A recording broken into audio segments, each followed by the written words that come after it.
Donc, bonjour à toutes, bonjour à tous. Bienvenue à l'ETSUP pour cette journée d'anniversaire de la filière JE. Donc, comme vous le savez, l'ETSUP est historiquement reliée à la filière assistante de service social, mais depuis, c'est ouvert à d'autres champs de la formation au travail social, dont la filière JE, évidemment, pour laquelle nous sommes réunis aujourd'hui. Effectivement, alors je reprends, c'est mieux? Donc, un anniversaire, c'est certes l'occasion de constater le chemin parcouru. C'est également l'occasion de regarder ce qui nous reste à parcourir pour, on l'espère, au-delà de 10 ans à venir.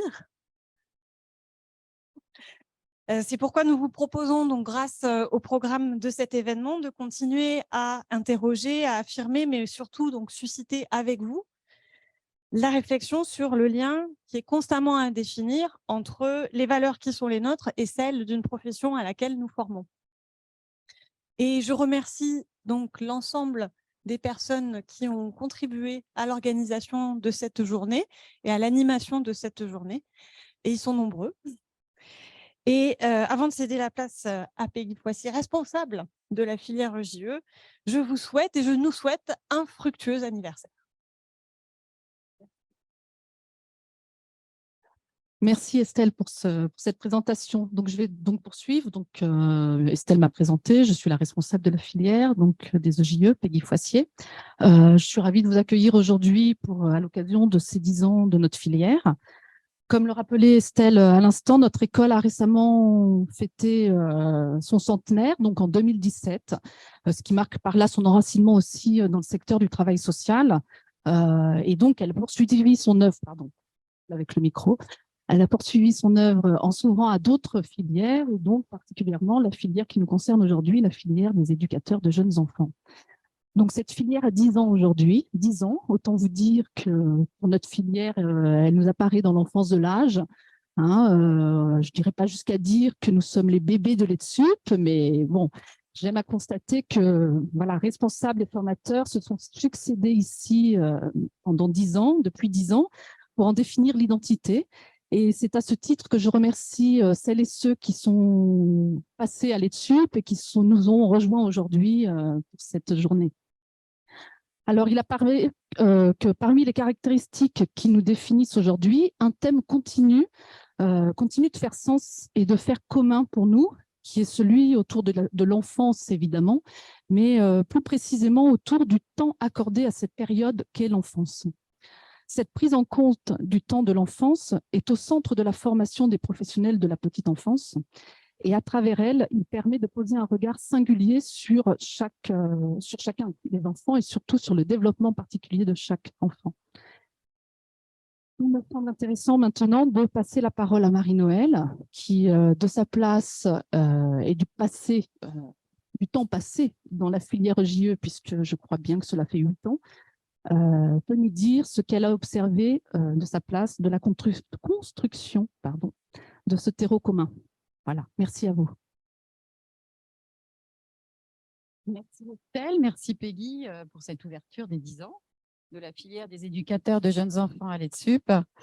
Moi, je me présente, donc je suis Marie-Noëlle Mouret, je suis éducatrice de jeunes enfants et formatrice donc depuis 8 ans effectivement à l'ETSUP. Le temps passe vite. Je suis considérée donc par mes collègues comme la doyenne de la filière. Oui. Tu as raison, Peggy, de rappeler l'évolution de cette filière liée aux réformes, d'une part, qui ont modifié la construction pédagogique et la transmission des savoirs, et d'autre part, le passage successif des responsables à la tête de cette filière, qui a également amené une nouvelle vision avec des changements dans la réflexion pédagogique. Mon parcours en tant que professionnelle, avec 30 ans d'expérience dans des structures petite enfance, avec des fonctions de direction et 11 ans d'années d'expérience dans le domaine de la formation sur une filière éducatrice de jeunes enfants, m'a amené à penser la trajectoire dans le cadre de la formation. Ainsi, depuis les 10 dernières années, je constate sur la filière une constante qui se dégage lors du suivi des étudiants. Lors de l'entrée en formation, ils ont la volonté d'agir auprès du jeune enfant et de partir en stage avec une valise de recettes pour les appliquer sur le terrain. Il paraît donc dans notre stratégie de formation de concevoir, de former nos étudiants en prenant en compte le temps de l'enfance, c'est-à-dire de donner un temps propice au développement de l'enfant en les amenant à considérer que le JE n'a pas à intervenir immédiatement auprès du jeune enfant et qu'elle doit d'abord passer par l'observation. Celle-ci va nécessiter ensuite une intervention pensée et réfléchie sans être une réponse à toute chose et en permanence.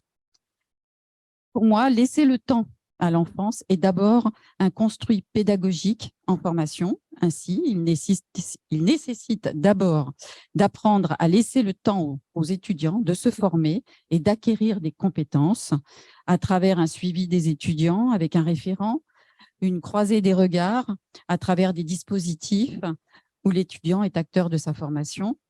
L'importance des groupes d'analyse des pratiques personnalisés, des écrits professionnels ou encore la place donnée au terrain de stage sont pensés à l'EDSUP sur les 3 années de formation pour amener les étudiants à considérer la place du temps qu'il faut au développement de l'enfant.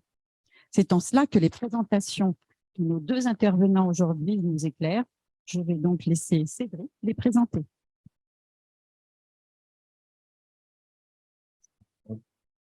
Cette présentation. Bonjour à toutes et tous. Moi, je suis Cédric Lahaine, formateur de la filière JE. Donc, vous le remarquerez, je ne suis pas le doyen de cette filière. Je laisse ce privilège à ma collègue. Bon, je suis ravi.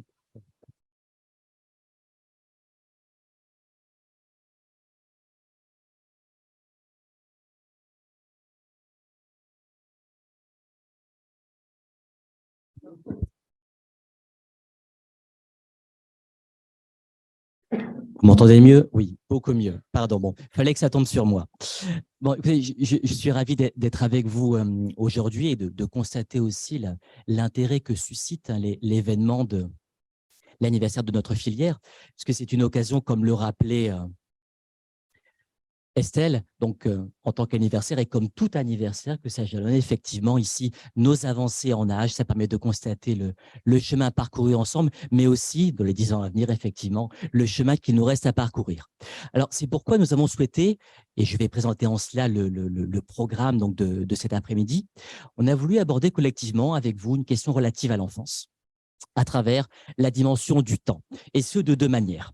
Alors, en quelques mots, pour ne pas effectivement empiéter sur les communications à venir, on a souhaité d'abord s'arrêter sur le terme « grandir ». Effectivement, qu'est-ce que grandir? Qu'est-ce qu'implique ici le terme « grandir » Alors, on se rappellera sans doute parmi vous nos lectures winnicottiennes ici. Grandir, c'est devenir plus grand, c'est se transformer physiquement, c'est mûrir affectivement, c'est se structurer psychiquement, c'est instaurer des liens avec le monde extérieur, certes, mais grandir demande aussi d'interroger la manière de concevoir le temps de l'enfance, qui, à nos yeux, suppose de donner le temps à l'enfant de vivre et de se développer.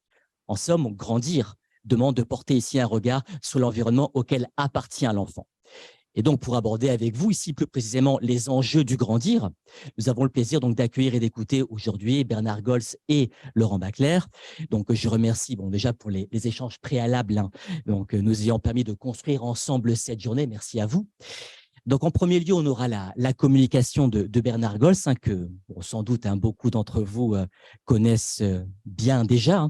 Vous êtes pédopsychiatre, psychanalyste, président de l'association Pickler-Logsy et ex-chef de service à l'hôpital Necker. Votre intervention, donc située en ouverture, s'intitule « Les conditions de maturation psychique de l'enfant et de son autonomie ».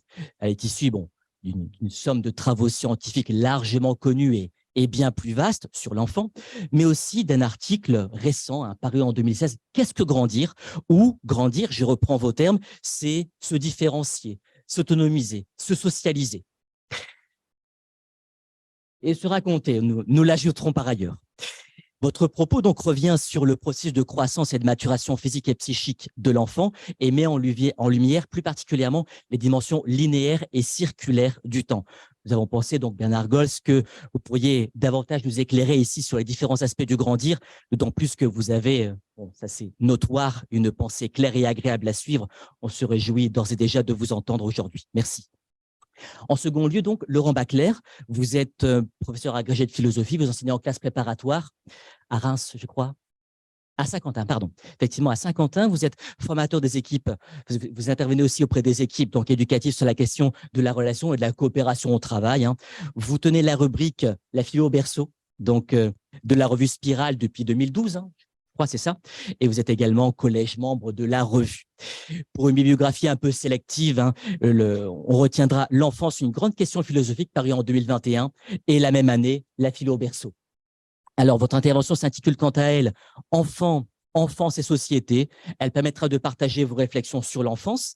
Et vous prenez soin, en tout cas si j'ai bien lu, hein, d'éviter deux écueils dans l'usage de la philosophie. Vous voulez éviter tout discours qui enfermerait le sujet, soit dans un carcan de directives pédagogiques, soit dans une avalanche de références académiques. Et donc, vous le précisez, naturellement, l'enfance est cette grande question philosophique que tous les penseurs ont abordé déjà. Donc, vos travaux ici interrogent le sens de l'enfance. Je vous cite également sa précieuse immaturité. Et plus encore, vous allez montrer de quelle manière elle est même une force de contestation de l'ordre établi, ce qui permettra sans doute de mieux comprendre la présence et le poids d'injonctions normatives issues effectivement des structures sociales.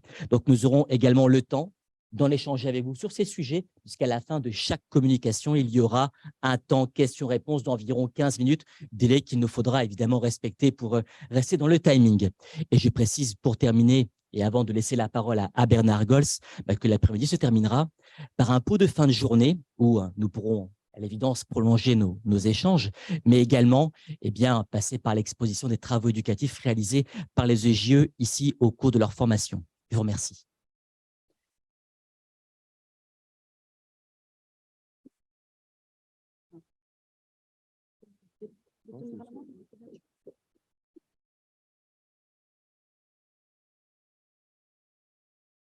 Là, ça marche bien, là?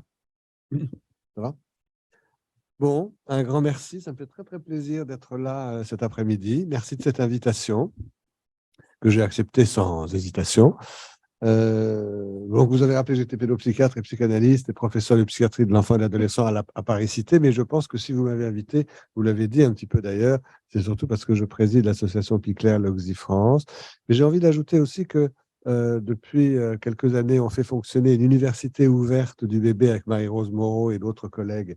Et ça, c'est vraiment quelque chose à quoi je tiens beaucoup et qui permet justement de se poser ensemble un certain nombre de questions avec toutes les professions concernées par le tout petit. Et puis l'année dernière, avec Marie-Rose Moreau aussi, mais d'autres collègues, on a fondé l'Institut contemporain de l'enfance, qui est un espace pour penser le soin psychique, to cure, et le prendre soin, to care, des bébés, des enfants, des adolescents, d'une manière qui soit digne de ce nom, et surtout avec des ouvertures vers le monde des arts et de la culture, parce qu'il y a toute une créativité, bien sûr. Ceux qui s'occupent de bébés le savent bien d'ailleurs, toute une dialectique entre la créativité thérapeutique et la créativité artistique. Voilà, alors pour toutes ces raisons, évidemment, ça me fait très, très plaisir d'être là et de contribuer un petit peu à cet anniversaire. Pour moi, les professions de la petite enfance sont un souci, enfin, je veux dire, une thématique qui m'importe depuis très longtemps. Il se trouve d'ailleurs hier qu'à l'Institut contemporain de l'enfance, on avait invité Claire Brisset pour une conférence. Elle est la première défenseure des enfants. Et elle nous a refait tout un panorama de l'histoire de l'ambivalence des adultes par rapport aux tout-petits. Hein. Alors ça, c'est vraiment un sujet important. Ça ne date pas d'hier. Elle est partie d'Abraham, vous voyez. Donc, il faut de la patience pour que les choses changent, mais elles changent petit à petit. Ceci dit, elles ne peuvent bien changer que si on a en tête quand même cette question de l'ambivalence des adultes envers l'enfance, c'est-à-dire envers leur propre enfance, qui fait d'ailleurs que c'est un des éléments qui font que les professions de la petite enfance ont toujours du mal à être valorisées autant qu'elles le devraient, alors que maintenant tout le monde insiste sur l'importance de ce premier temps de la croissance et de la maturation psychique des personnes, des sujets. Tout à l'heure, il a été évoqué, je crois que c'est vous, le temps suffisant pour chaque étape. Et c'est vrai que le temps d'être bébé ne peut pas être squeezé. Hein, c'est le premier temps de la construction de la personne, de l'ontogénèse du sujet, si on veut dire ça comme ça.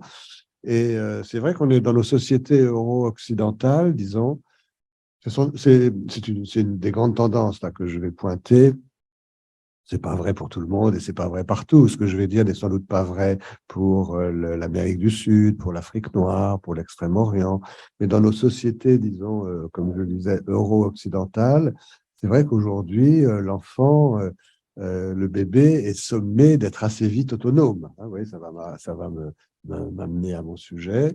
Il est assez tardif dans la vie des couples.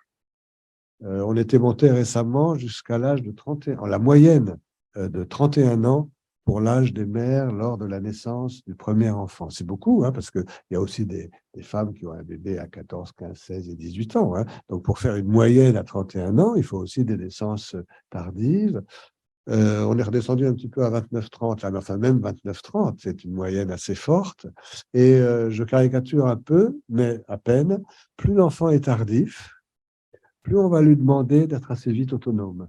Hein, parce qu'au fond, et encore une fois, c'est une tendance générale. Hein, bien entendu, il y a des familles qui ne fonctionnent pas comme ça, mais c'est une tendance. Plus les couples attendent d'abord de s'installer socialement, financièrement, professionnellement. Certains des jeunes vivent très longtemps en famille, parce que ce n'est pas si facile que ça de s'autonomiser. La puberté physique est vers 11-12 ans. Mais la puberté sociale, vous voyez, ça parfois vient plus tard, hein, 23, 24, 25. Bon, donc c'est long avant de pouvoir reprendre un petit peu son envol. Et puis ensuite, dès que l'enfant est né, eh bien, il faut vite reprendre son travail, les investissements socio-professionnels qu'on a eu tant de mal à acquérir. Et parfois, ça fait un petit peu précipité pour les enfants. Alors, je voudrais juste une anecdote. Je ne veux pas faire de politique, hein, mais au 46e étage, de toute façon, personne ne m'entendra en bas. Hein, voilà. Donc, dans nos milieux professionnels, on a parfois plaisanté du syndrome Rachida Dati, hein, c'est-à-dire qu'il avait repris ses fonctions de ministre 5 jours après la naissance de son bébé, et tout le monde s'était extasié. Je ne sais pas si, du point de vue du bébé, c'était aussi extasiant que ça, hein, parce que c'est très court quand même. Hein. Voilà, donc l'idée, c'est que plus l'enfant est tardif, plus on va lui demander d'être assez vite autonome. Encore en ce moment, moi, j'entends des personnes en consultation dont l'enfant est en grande section de maternelle et qui me disent en souriant, mais enfin, ils le disent quand même, « Ah oui, il est en maths sup ». Bon, la maternelle supérieure et les mathématiques supérieures, il y a 13 ans d'écart quand même. Hein. Donc, on voit bien une espèce d'anticipation. Tout le monde veut aller vite parce que la vie est compliquée, parce qu'il y a une compétition, parce qu'il y a des enjeux, bien sûr, une inquiétude des parents. Mais je crois que vraiment, vous avez tout à fait raison, un des besoins essentiels des enfants, c'est d'avoir le temps d'être enfant. Un des besoins essentiels des bébés, c'est d'avoir le temps d'être bébé. Si cette première étape va trop vite, tout est bancal et l'édifice, alors dans une tour comme ici, on y pense encore plus, mais on espère que le rez-de-chaussée soit bien solide, hein, parce que sinon, c'est tout l'ensemble de l'édifice qui est fragilisé. Voilà, l'approche piclérienne insiste beaucoup d'ailleurs sur le temps de développement qui est propre à chaque enfant. Chaque enfant a ses rythmes spécifiques de développement. Plus on les respecte, il y a des enfants qui marchent à 10 mois, il y en a qui marchent à 12, il y en a qui marchent à 14, il y en a qui marchent à 16. Il n'y a aucune raison, hein, c'était une des grandes idées pionnières d'Émile Picler, il n'y a aucune raison de vouloir aller plus vite que la nature. Plus on respecte les rythmes propres de développement de chaque enfant, plus les acquisitions psychomotrices notamment seront harmonieuses et bien stabilisé, bien ancré. Voilà. Donc, il vaut beaucoup mieux accompagner la croissance et le fait de grandir plutôt que de vouloir le précéder et tirer en avant trop vite. Ce qui n'empêche pas d'avoir des projets, bien sûr, pour l'enfant, mais il faut respecter, je crois, les rythmes propres de chaque enfant. Voilà, c'est ce que je voulais dire un petit peu en introduction. Et puis, aujourd'hui, je vais vous parler un tout petit peu de Pascal Quignard. Pascal Quignard, qui est un écrivain qui a une partie de sa famille qui est grammairienne, et une partie de sa famille qui est musicienne. Donc, il écrit des choses absolument fantastiques sur la musique, le langage, Bon, sans doute certains d'entre vous le connaissent. Il est tout le temps en train de dire qu'il déteste la psychanalyse, mais ce qu'il dit est un trésor absolu pour les psychanalystes, hein, comme quoi c'est pas lié, ces choses-là. Et il a en particulier écrit un livre, un petit livre, il y a quelques années, en 2014, qui s'appelle « Sur l'image qui manque à nos jours ». Et il insiste sur le fait que notre vie, et donc notre croissance, le fait de grandir, va se dérouler entre deux moments irreprésentables pour nous. Le moment de notre naissance, de notre conception, puisque avant d'être conçu, on n'y est pas encore, et le moment de notre mort, puisque dès qu'on est mort, on n'y est plus. Voilà. Et entre ces deux moments irreprésentables qui bordent notre existence, eh bien, il va y avoir toute une activité de représentation psychique, d'imaginaire, de pensée, de concepts phénoménales qui font partie, bien sûr, de cette activité de croissance. Voilà, et puis, je vous conseille aussi de jeter un coup d'œil à un article de Pascal Quignard, peut-être vous le connaissez déjà, qui s'appelle « Qu'est-ce qu'un enfant ?» qui est paru en 2020. « Qu'est-ce qu'un enfant ?» Et entre autres choses, il nous rappelle que le verbe latin, qui veut dire « parler », « pari » en latin, a généré alors je le cite, a généré deux mots français sublimes, le mot négatif « enfant », « infans », celui qui n'a pas encore la parole, et le mot positif « fait », « fata ». Et donc, à travers ce mot, s'intriquent deux mondes, l'enfance, selon Quignard, le monde de l'enfance et le monde de la féerie. Voilà ce que je crois intéressant à noter. Voilà, alors peut-être un dernier mot d'introduction pour dire que le terme de grandir renvoie un petit peu comme celui d'élever un enfant à une notion de verticalité. Hein. Alors, est-ce que c'est en référence à la croissance physique? Parce que les enfants grandissent en taille, ça c'est vrai, mais pour la croissance psychique, c'est une référence qui aurait pu ne pas être, mais enfin, elle est. Verticalité physique, verticalité psychique se conjuguent un petit peu au niveau des processus de croissance. Voilà, alors je vais faire ce qu'on m'a dit.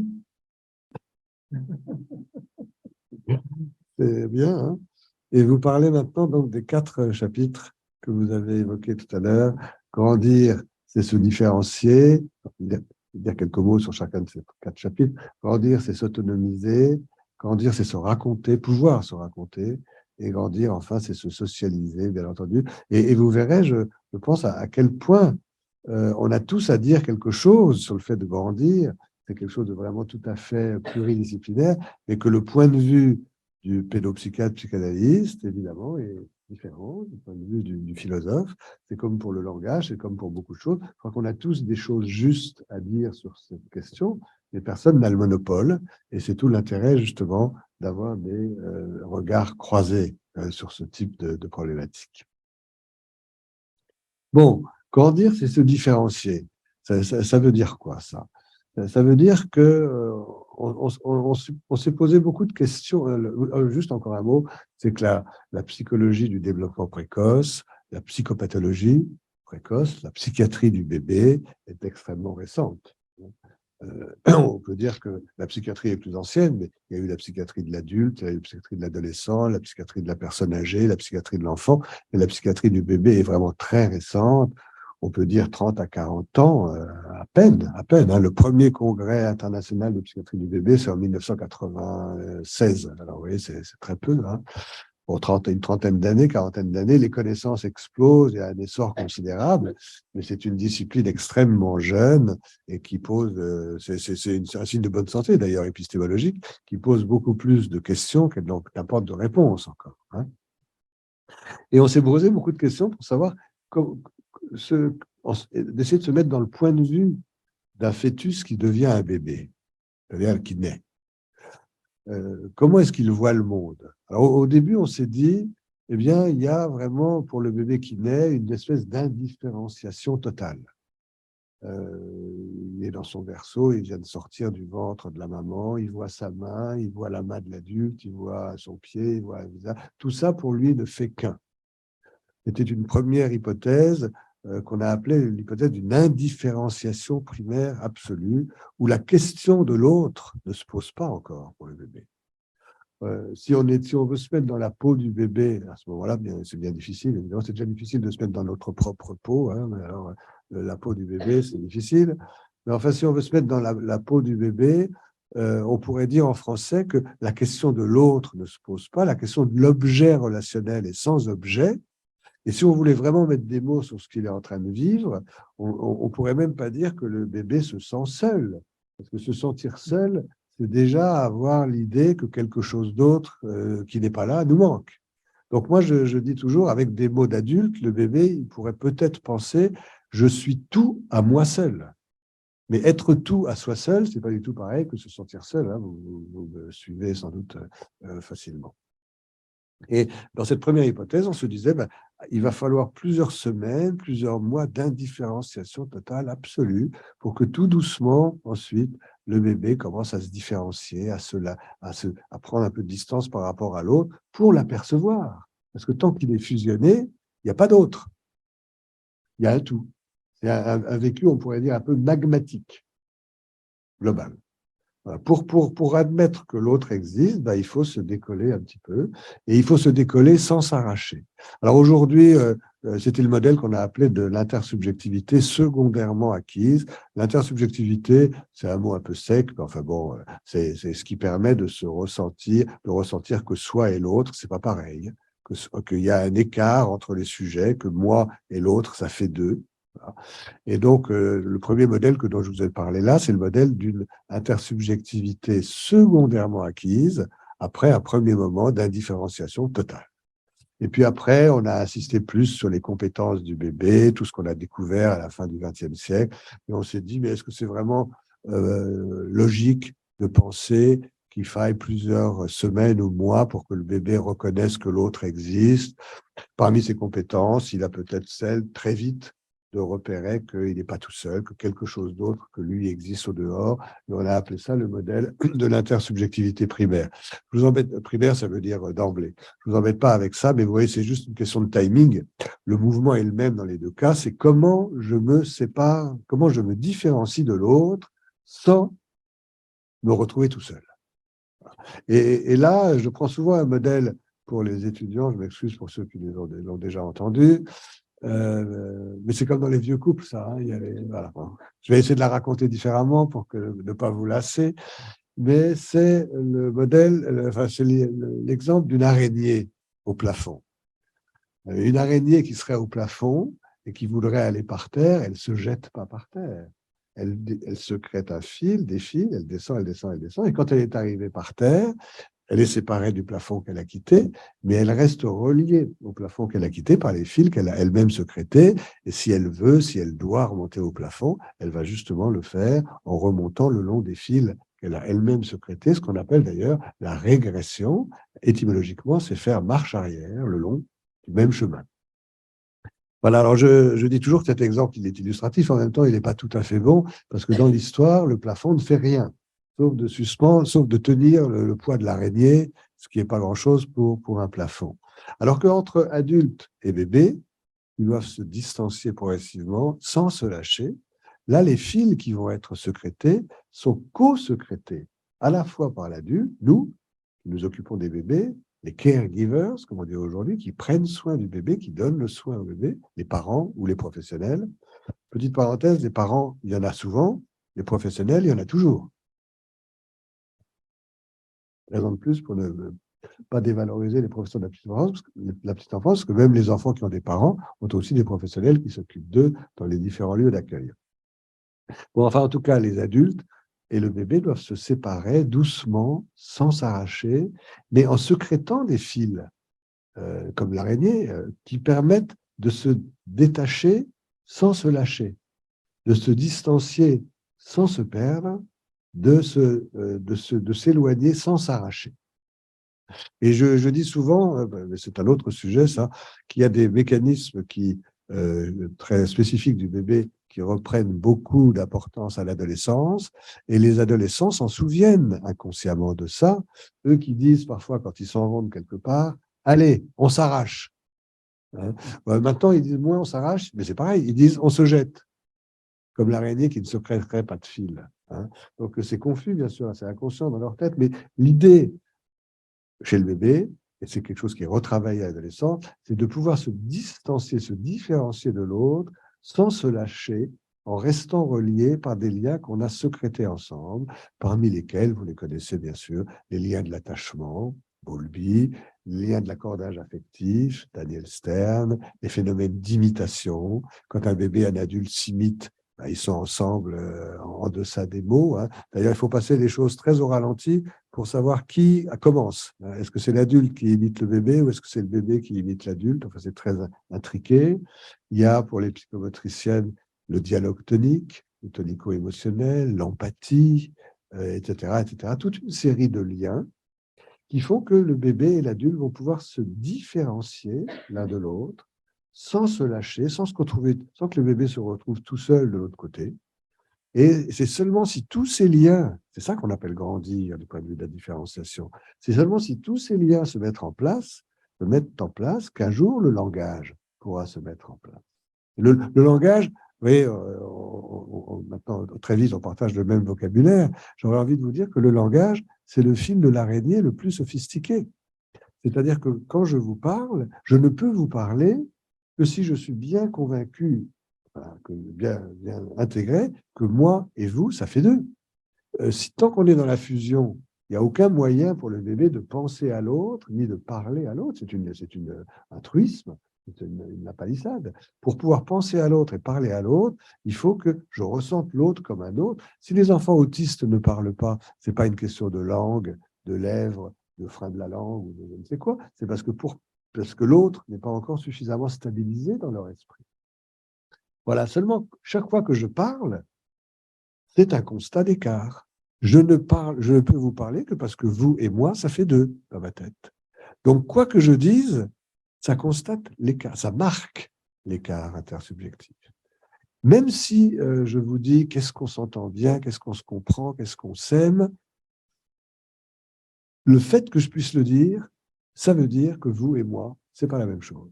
Et je veux pas vous plomber trop la semaine, mais même quand on dit je t'aime, je vous laisse réfléchir à ça 2 secondes. Hein. C'est-à-dire que parfois on dit les plus belles histoires d'amour sont muettes. Les plus belles histoires d'amour fusionnelles sont muettes, parce que dans la fusion, je ne peux ni penser à l'autre, ni parler à l'autre. Mais les plus belles histoires d'amour fusionnelles, à mon avis en tout cas, les plus belles histoires d'amour en tout cas, sont à mon avis celles qui sont par moments fusionnelles, et là silencieuses, mais à d'autres moments non fusionnelles, ne serait-ce que pour pouvoir dire je t'aime. Mais quand je dis je t'aime, il y a un paradoxe magnifique du langage, c'est que je rêve de fusion physique ou psychique avec l'autre, mais le fait que je puisse dire je t'aime signe la diffusion. C'est ni beau ni triste, c'est comme ça. Voilà. Donc le langage marque l'écart intersubjectif et en même temps cherche à le masquer, à passer en pont par-dessus. Et dans le phénomène de croissance, de grandir, il y a cette question de la différenciation jusqu'à l'accès au langage qui signe l'accès à l'intersubjectivité. D'accord? Voilà. Je vous laisse un tout petit peu digérer la tristesse du « je t'aime », quand même. Et je passe à l'autonomisation. Là, je vais être plus rapide. C'est juste pour vous rappeler, parce qu'on n'en parle plus assez aujourd'hui, je trouve. Je ne sais pas si on se réfère à son travail dans le cursus ici. C'est quand même le livre d'Anna Freud, la fille de Freud, qui a écrit Le normal et le pathologique, et qui dit quelque chose de très joli. Elle a rappelé que c'était une grande observatrice d'enfants, bien entendu. Et à partir des années du 1925-1926, elle a développé le champ de la psychanalyse de l'enfant. Et elle a décrit ce qu'elle appelait des lignes de développement. J'en cite quelques-unes, pardon. Elle disait que le bébé l'enfant, le bébé qui devient enfant, doit passer de l'état de dépendance absolue à l'état d'autonomie affective, puis aux relations, de l'allaitement qu'on lui procure, à l'alimentation, qu'il va pouvoir prendre en charge lui-même, de l'incontinence au contrôle des sphincters, ça va de soi tout ça, de l'insouciance au sens des responsabilités, c'est une jolie ligne de développement celle-là, des responsabilités en ce qui concerne la manière de traiter son propre corps, de l'égocentrisme à la camaraderie, vers le partage, du corps au jouet et du jeu au travail. On en parlait tout à l'heure avec Laurent. Du corps au jouet et du jeu au travail. Et alors, ce qu'elle disait d'intéressant, c'est que c'est difficile de définir un enfant qui va bien. C'est beaucoup plus facile de définir la pathologie que le normal. Hein. Et son livre s'appelle « Du normal au pathologique ». Et elle disait, ce qu'on peut dire peut-être, c'est qu'un enfant qui va bien, il y a des étapes le long de chacune de ces lignes de développement, et il avance un petit peu de manière égale le long de toutes ces lignes de développement. Les décalages, elle les appelait des hétérochronies de développement, peu importe, on a retrouvé ça beaucoup plus tard dans le concept de disharmonie évolutive et de pathologie limite. Elle était très précurseur, très pionnière. Voilà, donc ce que je trouve intéressant, c'est qu'elle disait, à propos de cette autonomisation, qu'au début, le bébé humain étant particulièrement néotène. Néotène, ça veut dire immature, inachevé à la naissance, ce qui n'est pas une erreur de la nature. C'est une solution risquée que la nature a choisie, mais c'est une solution qui a beaucoup d'avantages aussi. Parce que comme le bébé naît très inachevé, il va poursuivre son développement, et notamment son développement cérébral, à l'air libre, après la sortie du corps de la mère, et chaque bébé dans un environnement différent. Et quand je dis environnement, je veux dire toutes les composantes de l'environnement, familial bien sûr, mais relationnel, écologique, alimentaire, biologique, culturel, social, tout ce qu'on veut. Hein. Je crois que le 21e siècle va nous apprendre beaucoup là-dessus. Et donc, le fait de naître très inachevé, aucun bébé humain ne peut s'en sortir tout seul. Je ne fais jamais de prédiction dans mon métier, mais il y en a quand même une qui est sûre, c'est que même un nouveau-né à terme, 9 mois de grossesse, 50 cm, 3 kg, si on ne s'en occupe pas, il meurt. Ce n'est pas une prédiction ou une hypothèse, c'est inévitable. Dans d'autres espèces, moins.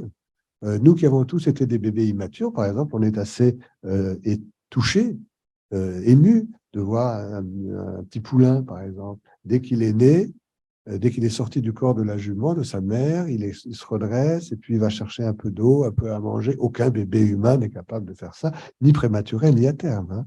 Voilà, donc on peut se demander, du point de vue de l'évolution, pourquoi l'évolution a stabilisé une solution aussi fragile chez nous? Parce que les bébés humains sont très vulnérables, ils ont absolument besoin de l'autre pour survivre physiquement et pour se construire psychiquement. L'autre, parent ou professionnel, c'est ce qu'on appelle l'autre être humain proche, le Nebenmensch de la psychanalyse. Eh bien, c'est sans doute qu'il y a plus d'avantages quand même. C'est risqué au début, mais il y a des avantages. Et l'avantage, c'est que le fait de construire son cerveau à l'air libre, la plus grande partie de son cerveau, en tout cas à l'air libre, pendant 4 ans, 5 ans ou 6 ans après la naissance, ça va donner une très grande place à ce qu'on appelle l'épigénèse, l'influence de l'environnement sur l'expression de nos gènes, et donc une très grande diversité. Il n'y a aucune espèce comparable à la nôtre. La diversité de l'espèce humaine est stupéfiante. Même les jumeaux monozygotes, les vrais jumeaux, ne se ressemblent pas entièrement. Je n'ai pas le temps de détailler ça aujourd'hui. Si un jour il y a des clones, ils ne se ressembleront pas plus que les vrais jumeaux. Il y a peut-être d'autres problèmes, mais enfin, ce n'est pas ça le problème principal. Et en fait, cette diversité, c'est très, très important à dire tout le temps, hein, encore plus en période électorale, mais tout le temps, la diversité n'est pas un obstacle. La diversité est le trésor le plus précieux de notre espèce humaine et elle est en partie liée à cette néoténie de départ. Donc, vous voyez, la ligne de pensée, c'est immaturité de départ, très grande place laissée à l'épigénèse, diversité et donc évidemment des enjeux éthiques très importants pour les adultes qui s'occupent des enfants. Voilà, alors ce que disait Anna Freud, je reviens à elle, c'est qu'au début, le bébé étant si immature, ben évidemment, il faut qu'un adulte s'occupe de lui. Et au fond, sa vision de l'accès à l'autonomie et à l'indépendance, c'était de dire progressivement, il va falloir que le bébé qui devient enfant intériorise ces fonctions qu'on lui apporte d'abord de l'extérieur, pour pouvoir ensuite, j'aime bien son expression, jouer à la mère et l'enfant lui-même du dedans. C'est-à-dire qu'il pourra prendre soin de lui-même, mais à partir du dedans, quand il aura intériorisé les différentes fonctions qu'on lui a d'abord apportées de l'extérieur. Grandir, c'est pouvoir se raconter ce que Cédric, je crois, avait voulu oublier. Le troisième chapitre, et qu'il ne veut pas entendre non plus. Vous aviez oublié le raconter. Hein? Donc là, voilà. Donc je parle de se raconter. J'ai encore 5 minutes, quelque chose comme ça. Non, mais ça va très bien. Alors, grandir, c'est pouvoir se raconter. Et ça, c'est ce qu'on appelle l'accès progressif à la narrativité. La narrativité, ce n'est pas le récit. Le récit, c'est le produit de la narrativité. La narrativité, c'est ce qui va permettre la mise en récit. Le récit, c'est la narration, le résultat final. La narrativité, c'est le processus qui qui permet à la narration de se mettre en place. Et c'est un concept, en fait, qui est assez ancien, qui vient d'horizons différents. Ça, je ne vais pas le détailler, bien sûr. Mais il y a des racines littéraires, évidemment. Il y a des racines historiques, il y a des racines linguistiques, il y a des racines psychanalytiques, parce que le rêve est un récit, hein, évidemment. C'est la fonction onirique est une fonction narrative par excellence. Et tout le monde le sait, d'ailleurs, ça. C'est une fonction très complexe, hein, parce que chaque fois qu'on dit à quelqu'un, à son analyste, mais pas forcément à quelqu'un d'autre, qu'on va lui raconter un rêve, on est tous pareils. On lui dit, je vais vous raconter un rêve bizarre. Personne n'a jamais dit, j'attends que le patient me le dise, je vais vous raconter un rêve banal. Personne ne dit ça parce que tout le monde sent que la fonction narrative du rêve est très complexe, puisque l'auteur du rêve, c'est nous, c'est le rêveur, le metteur en scène, c'est le rêveur, et le rêveur va mettre un petit peu de lui dans tous les personnages diffractés. Donc, c'est une narrativité très complexe dont le roman moderne a essayé de s'inspirer, mais c'est très complexe. Donc, nous racontons tous des rêves qui nous semblent à nous-mêmes bizarres. Le rêve est une fonction narrative absolument. Et dans le développement de l'enfant, il y a aussi maintenant des études sur le développement de la narrativité. Je voulais simplement dire qu'il y a des racines philosophiques, mais là, je ne vais pas m'y aventurer trop parce que mon voisin le ferait mieux que moi. Et en France, c'est surtout Paul Ricoeur qui a beaucoup insisté sur l'identité humaine, qui serait une identité fondamentalement narrative. Il y aurait peut-être que l'espèce humaine qui serait capable de raconter, ou même plutôt de se raconter à soi-même son histoire sur plusieurs générations. Et Paul Ricoeur a beaucoup étudié les empêchements de la narrativité, ce qui peut gêner un enfant ou un sujet pour atteindre cette narrativité. Mais ça fait vraiment partie de grandir, c'est pouvoir parler de soi et pouvoir se parler de soi à soi-même. On est toujours à propos de grandir dans la question de l'intériorisation et de la réflexivité, se voir du dedans, se penser du dedans, se prendre soin de soi à partir du dedans, se raconter à partir du dedans. Et alors, à propos des bébés, je voudrais simplement vous signaler, avant de terminer, qu'il y a un livre formidable qui avait été écrit il y a déjà assez longtemps, mais il reste d'actualité absolument, de Daniel Stern, celui qui a inventé, qui a étudié l'accordage affectif. Daniel Stern avait écrit un livre qui s'appelle « Le journal d'un bébé » en 1992, je crois. Et Daniel Stern, qui nous manque vraiment beaucoup, parce qu'aujourd'hui, on a du mal à parler des bébés sans se référer vraiment à tout ce qu'il nous a dit, hein. Et il avait une capacité absolument incroyable de se mettre dans le vécu du bébé, dans la peau, dans le regard, et d'essayer de nous en parler avec des mots d'adultes, évidemment, des mots d'adultes qui traduisent et qui trahissent, mais enfin, il n'y a pas moyen de faire autrement. Et dans le journal d'un bébé, il arrivait à poser des questions auxquelles on ne pense pas, mais qui sont fondamentales. Et il dit, mais en fait, dans la journée d'un bébé au tout début, les événements sont séparés les uns des autres. Le matin, le bébé va voir un rayon de lumière sur sa couette. Il va l'enregistrer comme un petit souvenir visuel. À midi, il y a une odeur de repas qu'on met dans sa maison.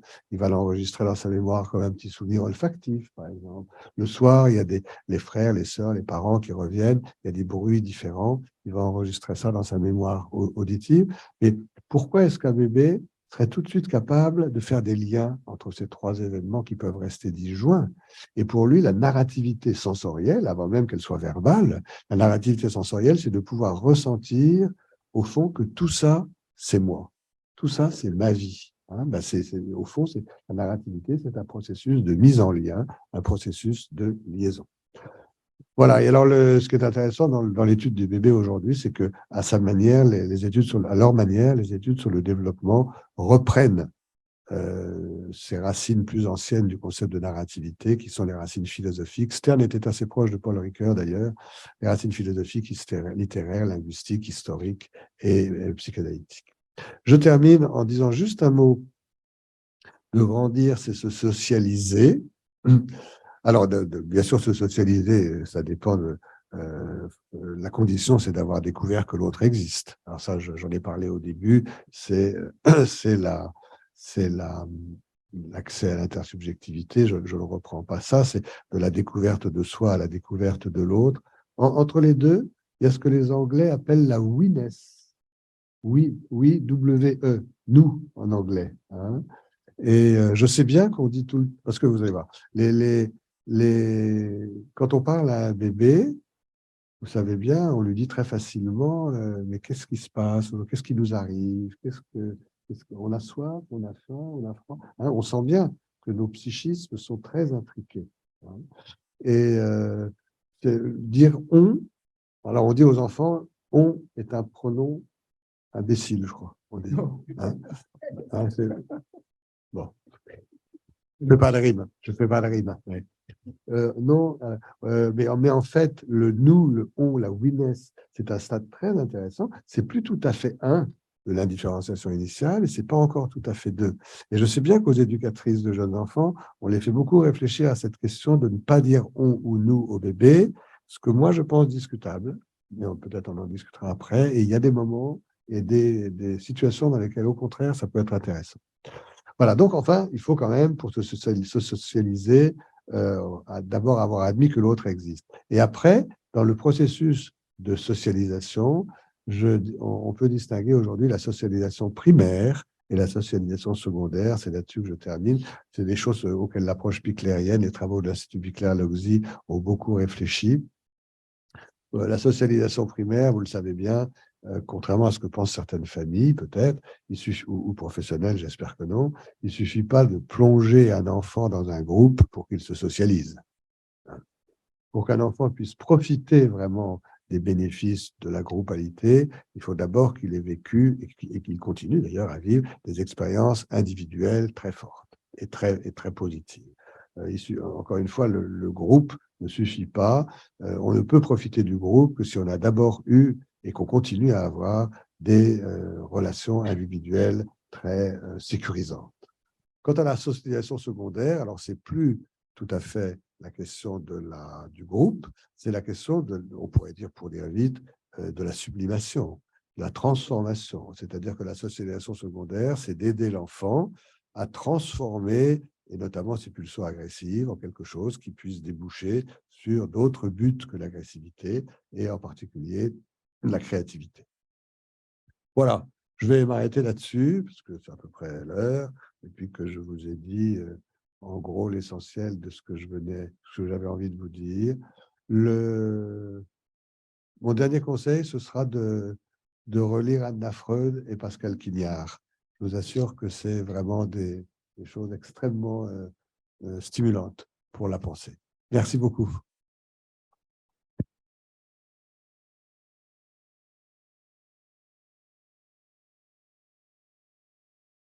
Bernard Gols, merci pour cette intervention qui nous éclaire donc effectivement sur les aspects du grandir. On va passer donc par la session de questions. On a environ une quinzaine de minutes. D'abord en donnant la parole à la salle, puis on tâchera également de voir s'il y a des questions du côté du webinaire.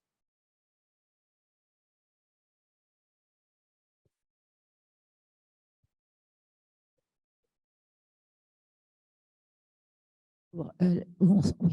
La question que je voudrais poser, est-ce que vous pensez qu'il y a déjà un désir d'autonomie dans la vie intra-utérine?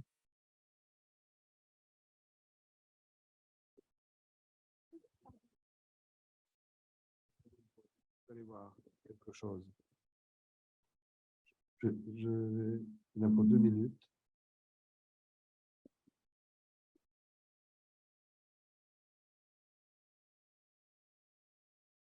Je voudrais vous montrer des images d'échographie C'est François Farge, qui est un échographiste français très, très connu dans son domaine, qui a montré des images absolument stupéfiantes, parce que je vous ai dit que le cerveau se construisait après la naissance, mais la sensorialité se met en place quand même déjà, en tout cas les zones cérébrales de la sensorialité dès la vie intra-utérine. Et donc, il a fait je ne sais combien d'échographies dans sa vie, et 2 ou 3 fois dans sa vie, il a observé ce que je vais vous montrer. Je vais passer avec l'ordinateur là. Après une amniosynthèse, donc d'aller chercher du liquide amniotique dans l'utérus, il faut qu'une aiguille, un petit trocard traverse la peau de l'abdomen et de la paroi utérine de la mère. Et de temps en temps, pas très souvent, heureusement, il y a un petit hématome qui peut se former. Et là, vous allez voir les images que je vais vous montrer. Il a filmé, enfin, c'est une échographie, un fœtus de 15 cm, 2 mois et demi ou 3 mois, enfin, c'est très peu de choses, qui, dans la nuit utérine, ressent qu'il y a un petit caillot qui n'était pas là avant, et qui n'est pas comme d'habitude.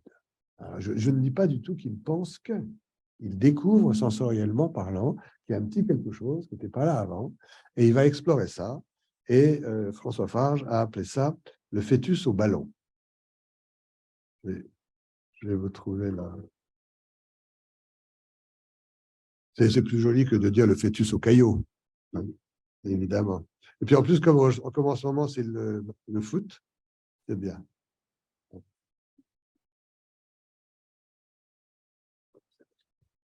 Le fœtus de 3 mois et demi, qui mesure 15 cm.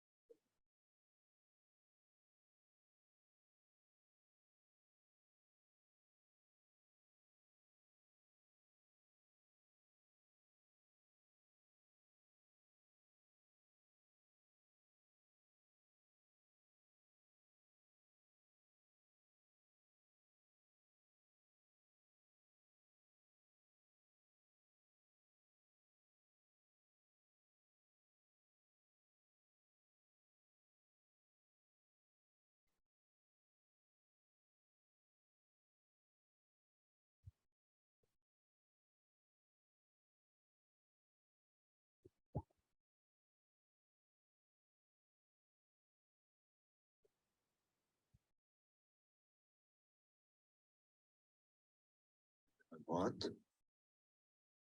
L'autre main reste sur le ballon.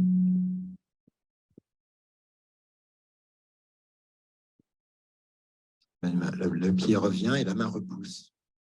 Aller-retour.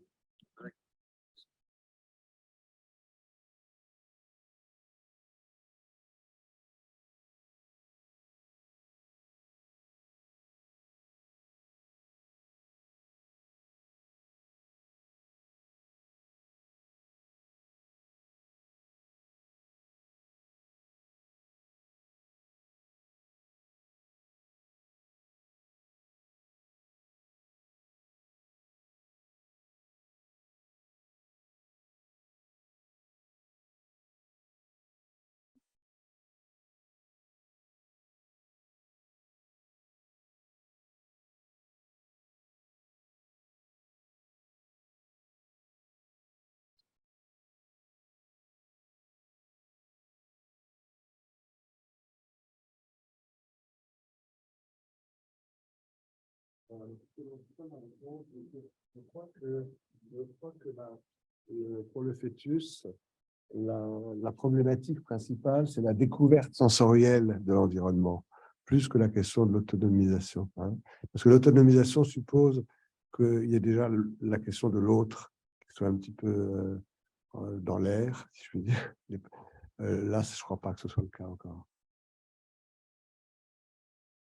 C'est incroyable ça, hein, quand même.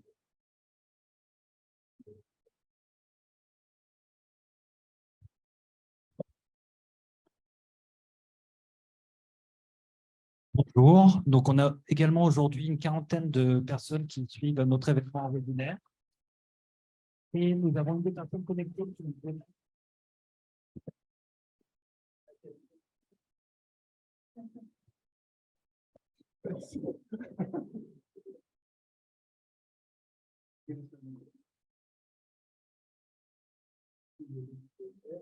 Voilà. Voici la question. Les établissements d'accueil de jeunes enfants sont-ils adaptés aux besoins des bébés? Autrement dit, un jeune enfant de moins de 18 mois profite-t-il de ce que peut lui apporter un accueil en crèche, en collectif?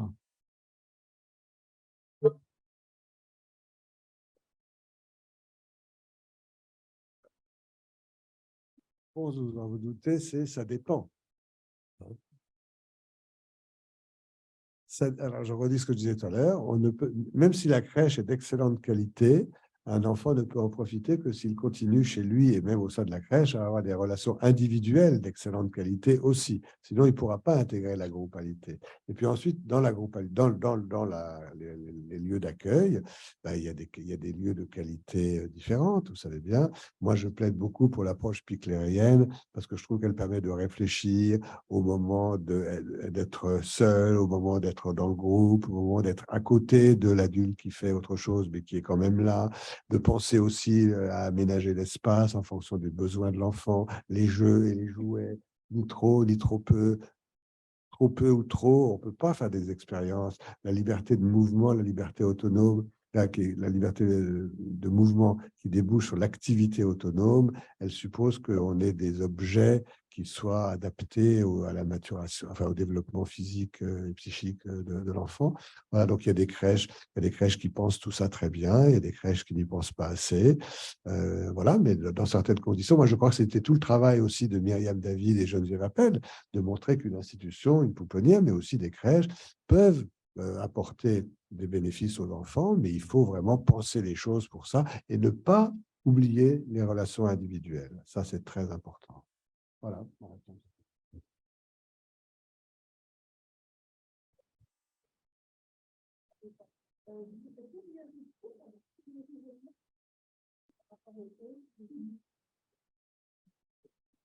Ben, j'ai cru comprendre, mais c'est peut-être pas le cas ici, j'ai cru comprendre qu'on disait souvent aux éducatrices, aux futures éducatrices, éducateurs de jeunes enfants, de ne pas dire « on » à un enfant, parce que c'était confusionnant. Mais je crois que certains enfants ont besoin de sortir doucement de peut-être pas de la confusion, mais de la fusion, en tout cas.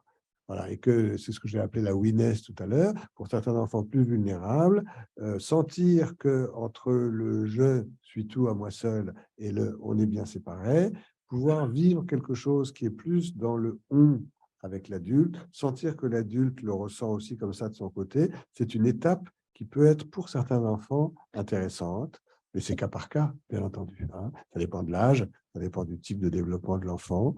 Et puis, on peut dire « on » ou « nous » sans que dans notre tête d'adulte, il y ait confusion. C'est le « être ensemble ».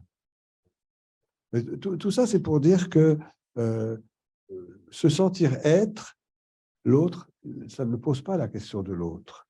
Se sentir exister pose la question de l'autre, parce que dans exister, il y a « ex », qui renvoie à l'extérieur, à l'environnement, à l'autre. Et c'est passer de l'être à l'existence, c'est découvrir l'existence de l'autre dans la réalité externe. Mais il faut que cet autre se présente doucement. Hein, c'est tout. On a parlé. C'est Winnicott, ça. Dans la fonction d'object presenting, l'adulte doit présenter les objets du monde à l'enfant, mais parmi les objets du monde, il y a lui-même. Et il faut se présenter doucement pour ne pas être intrusif, pour ne pas introduire de discontinuité, de traumatisme développemental, pas être trop abrupt. Voilà. Alors, certains enfants n'ont pas besoin de ça quand ils sont à la crèche, d'autres ont encore besoin. Et là, je pense que dans certains cas, pour certains enfants, à certains moments, moi, je n'interdirais pas, je ne ferai pas comment dire, je n'aurai pas de droit de veto absolu sur le « on » ou sur le « nous » dans ces milieux-là.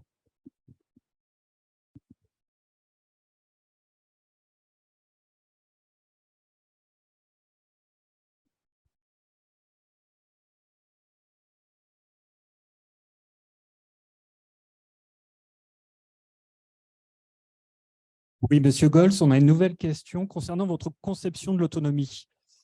Alors, l'intitulé exact de la question, c'est Monsieur Gols, dans votre introduction, vous évoquiez combien notre société actuelle commande à l'enfant d'être autonome, parfois dans une posture d'injonction. Pourriez-vous nous dire, s'il vous plaît, quelle est votre conception de l'autonomie du jeune enfant? 2 minutes. Non, non, non. Non. Ben, vous voyez, j'ai que 2 minutes, alors 1 minute. Pour moi, l'autonomie, ce n'est pas l'absence de lien. L'absence de lien, ce n'est pas la liberté non plus. Hein. L'absence de lien, on pourrait dire, c'est l'aliénation, sans faire de jeu de mots même. Hein. Donc l'autonomie, ce n'est pas de ne pas avoir de lien, de ne pas dépendre de l'autre, mais c'est de faire en sorte que l'autre progressivement soit intériorisé. Hein, c'est ce qui va faire passer, par exemple, des interdictions aux interdits. Quand on vous interdit quelque chose de l'extérieur, vous n'êtes pas autonome. L'interdiction de stationner. Voilà. Mais par contre, ensuite, les interdictions, on va les intérioriser et les faire jouer pour soi-même à partir du dedans. Et là, on aura aussi une question d'impossibilité de faire ceci ou cela, mais on aura une certaine autonomie puisque c'est nous-mêmes qui l'exercerons à partir du dedans. Donc, pour moi, l'autonomie, ce n'est pas la suppression des liens de dépendance, c'est l'intériorisation des liens pour en faire soi-même quelque chose de créatif. Voilà. Il y a des interdictions de stationner, des panneaux. Il n'y a pas de panneau d'interdiction de l'inceste, parce que l'inceste, c'est un interdit qui est intériorisé. Hein.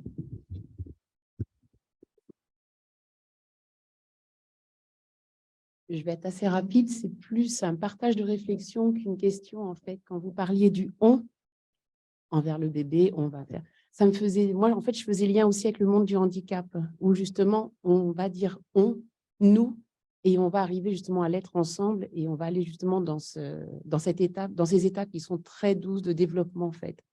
Voilà, c'était juste ça. Handicap et handicap, mais les enfants handicapés, certaines formes de handicap fragilisent encore plus l'accès à l'intersubjectivité, justement, bien sûr.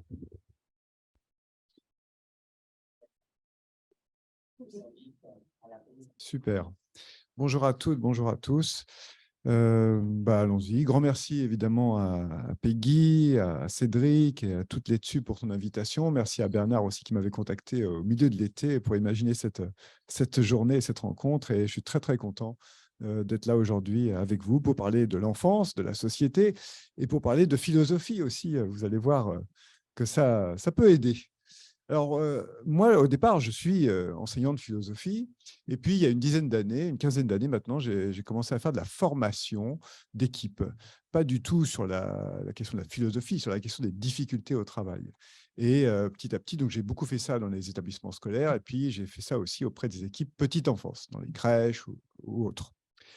Et je me suis aperçu de 2 choses très importantes. Première chose, la formation initiale est essentielle, capitale. On va acquérir des connaissances, des compétences, mais elle ne résout pas tous les problèmes. C'est-à-dire qu'on sort de l'école et on se dit, ça y est, je sais des choses et maintenant, je vais aller me confronter au réel du travail et là, je vais utiliser tout ce que j'ai appris et ça va être beau. Et ben, en fait, c'est un peu plus compliqué que ça. Hein, j'ai entendu ce qu'on a dit pour ouvrir la journée et ça a fait beaucoup écho en moi. L'idée que parfois les jeunes professionnels pensent partir avec une valise d'outils, de recettes, moi je dis de baguettes magiques. C'est la demande des équipes. C'est quoi la recette? C'est quoi le truc qui marche pour ne plus avoir de problème? Alors j'ai trouvé la solution, je vous la dirai tout à l'heure. En tout cas, ce que m'ont appris ces années de formation, c'est que la formation, en fait, c'est tout au long de la vie. La formation initiale est importante, mais tout au long de la vie, ce que moi je vois, ce sont des équipes avec beaucoup d'expérience. C'est des professionnels qui savent faire 20 ans d'expérience.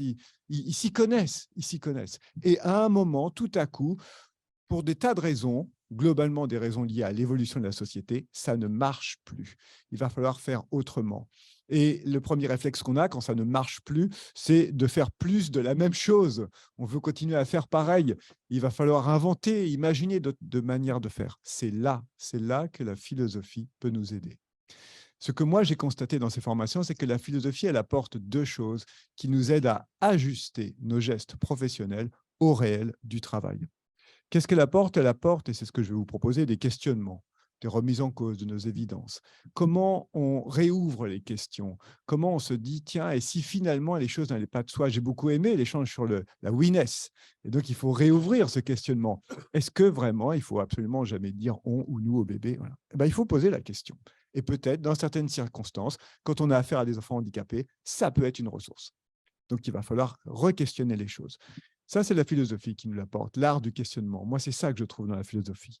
Et puis la philosophie, elle apporte autre chose aussi, elle apporte le sens. Elle nous aide, la philosophie, à remettre du sens dans ce que l'on fait, parce que le risque est grand de perdre de vue le sens de nos missions ou de notre travail, parce qu'on est souvent pris dans ce qu'il faut faire là immédiatement. Les équipes, elles me le disent comme ça, on a le nez dans le guidon. Bah, quand on a le nez dans le guidon, on n'a pas la tête levée vers l'horizon, hein, c'est un peu physique. Bon, c'est là qu'on perd le sens, c'est quand on s'occupe quand on est dans des métiers du lien, quand on s'occupe de la petite enfance, c'est absolument essentiel de ne pas perdre de ne pas perdre de vue trop longtemps cette question du sens. J'aimais beaucoup aussi l'image qu'a pris Bernard de la tour, hein, tout est dans les fondations, voilà, vers où on monte, quoi. Donc voilà, moi c'est ça que je vais vous proposer, un peu de questionnement et un peu de sens dans tout ça. Alors moi je vais vous parler du temps, le temps qui est une grande notion philosophique, le temps de l'enfance et le temps de la société. Temps de l'enfance et temps sociétal, si vous voulez. Et je vais essayer de voir un peu pourquoi c'est difficile d'accorder les deux. En effet, je me suis dit, en tant que philosophe, que dit la philosophie du temps?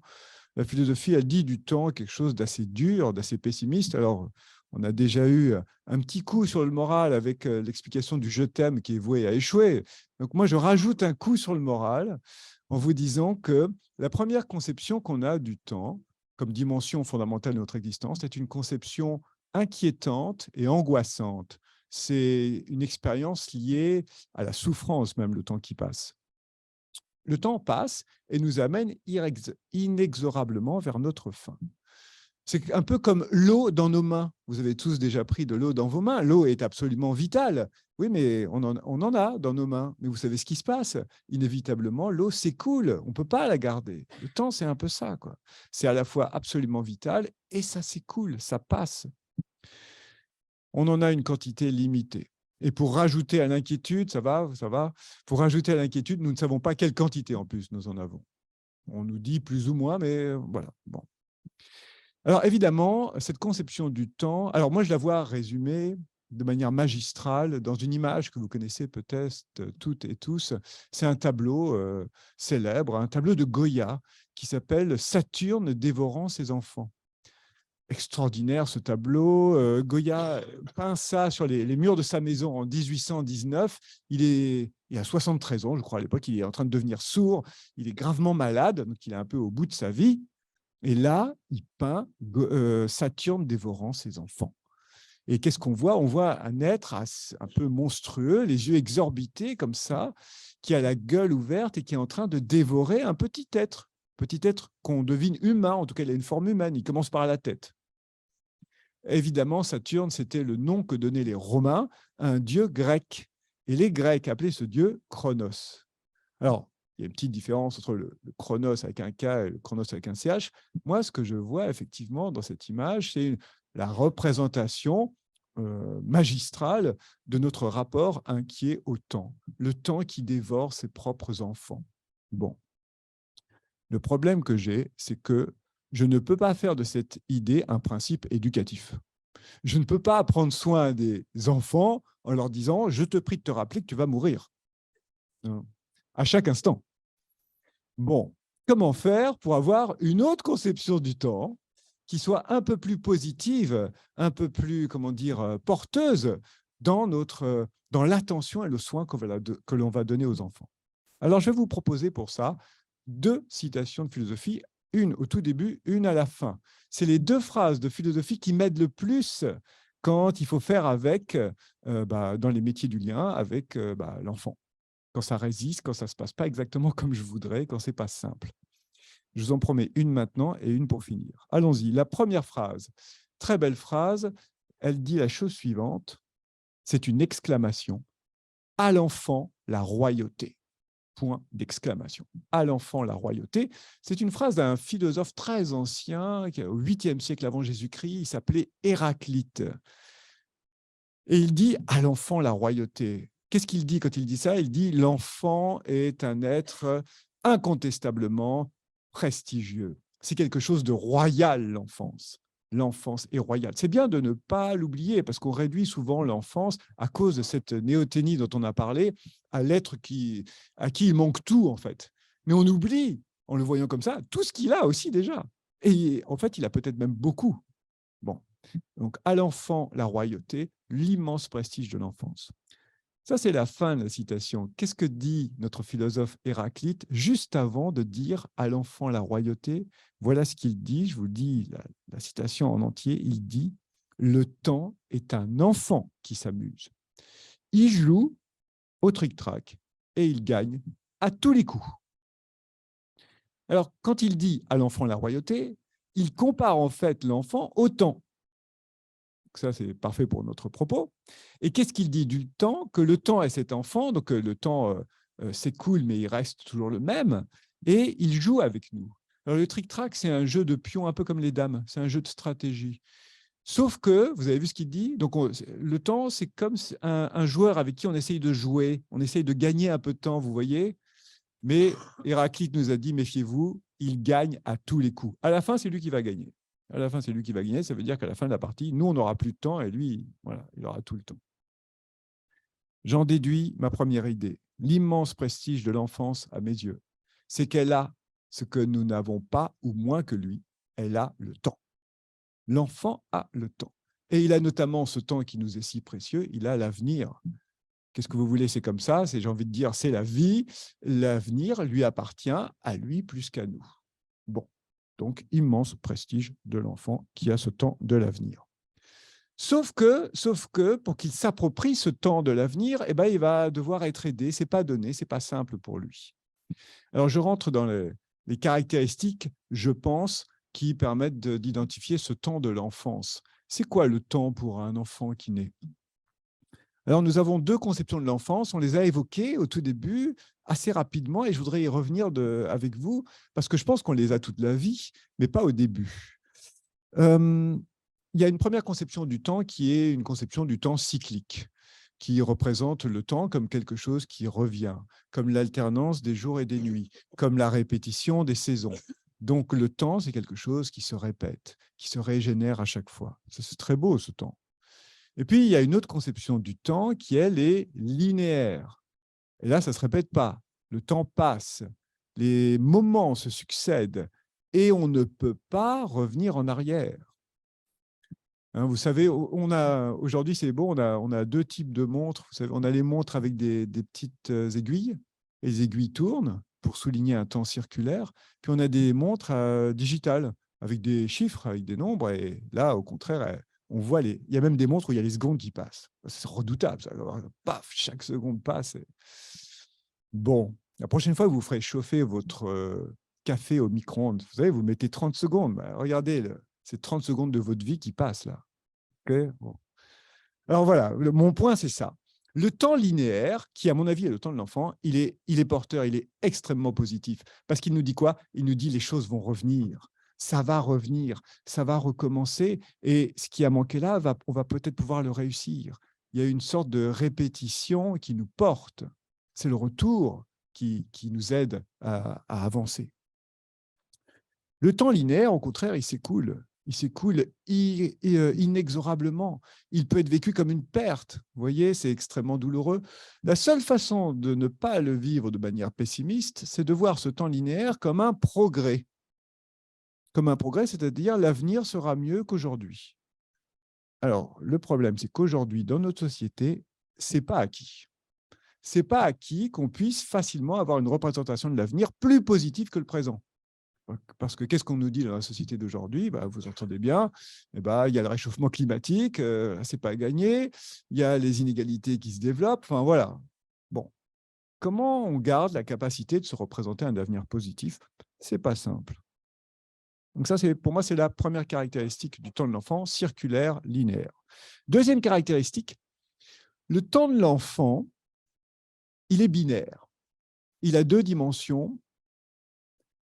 C'est maintenant et pas maintenant.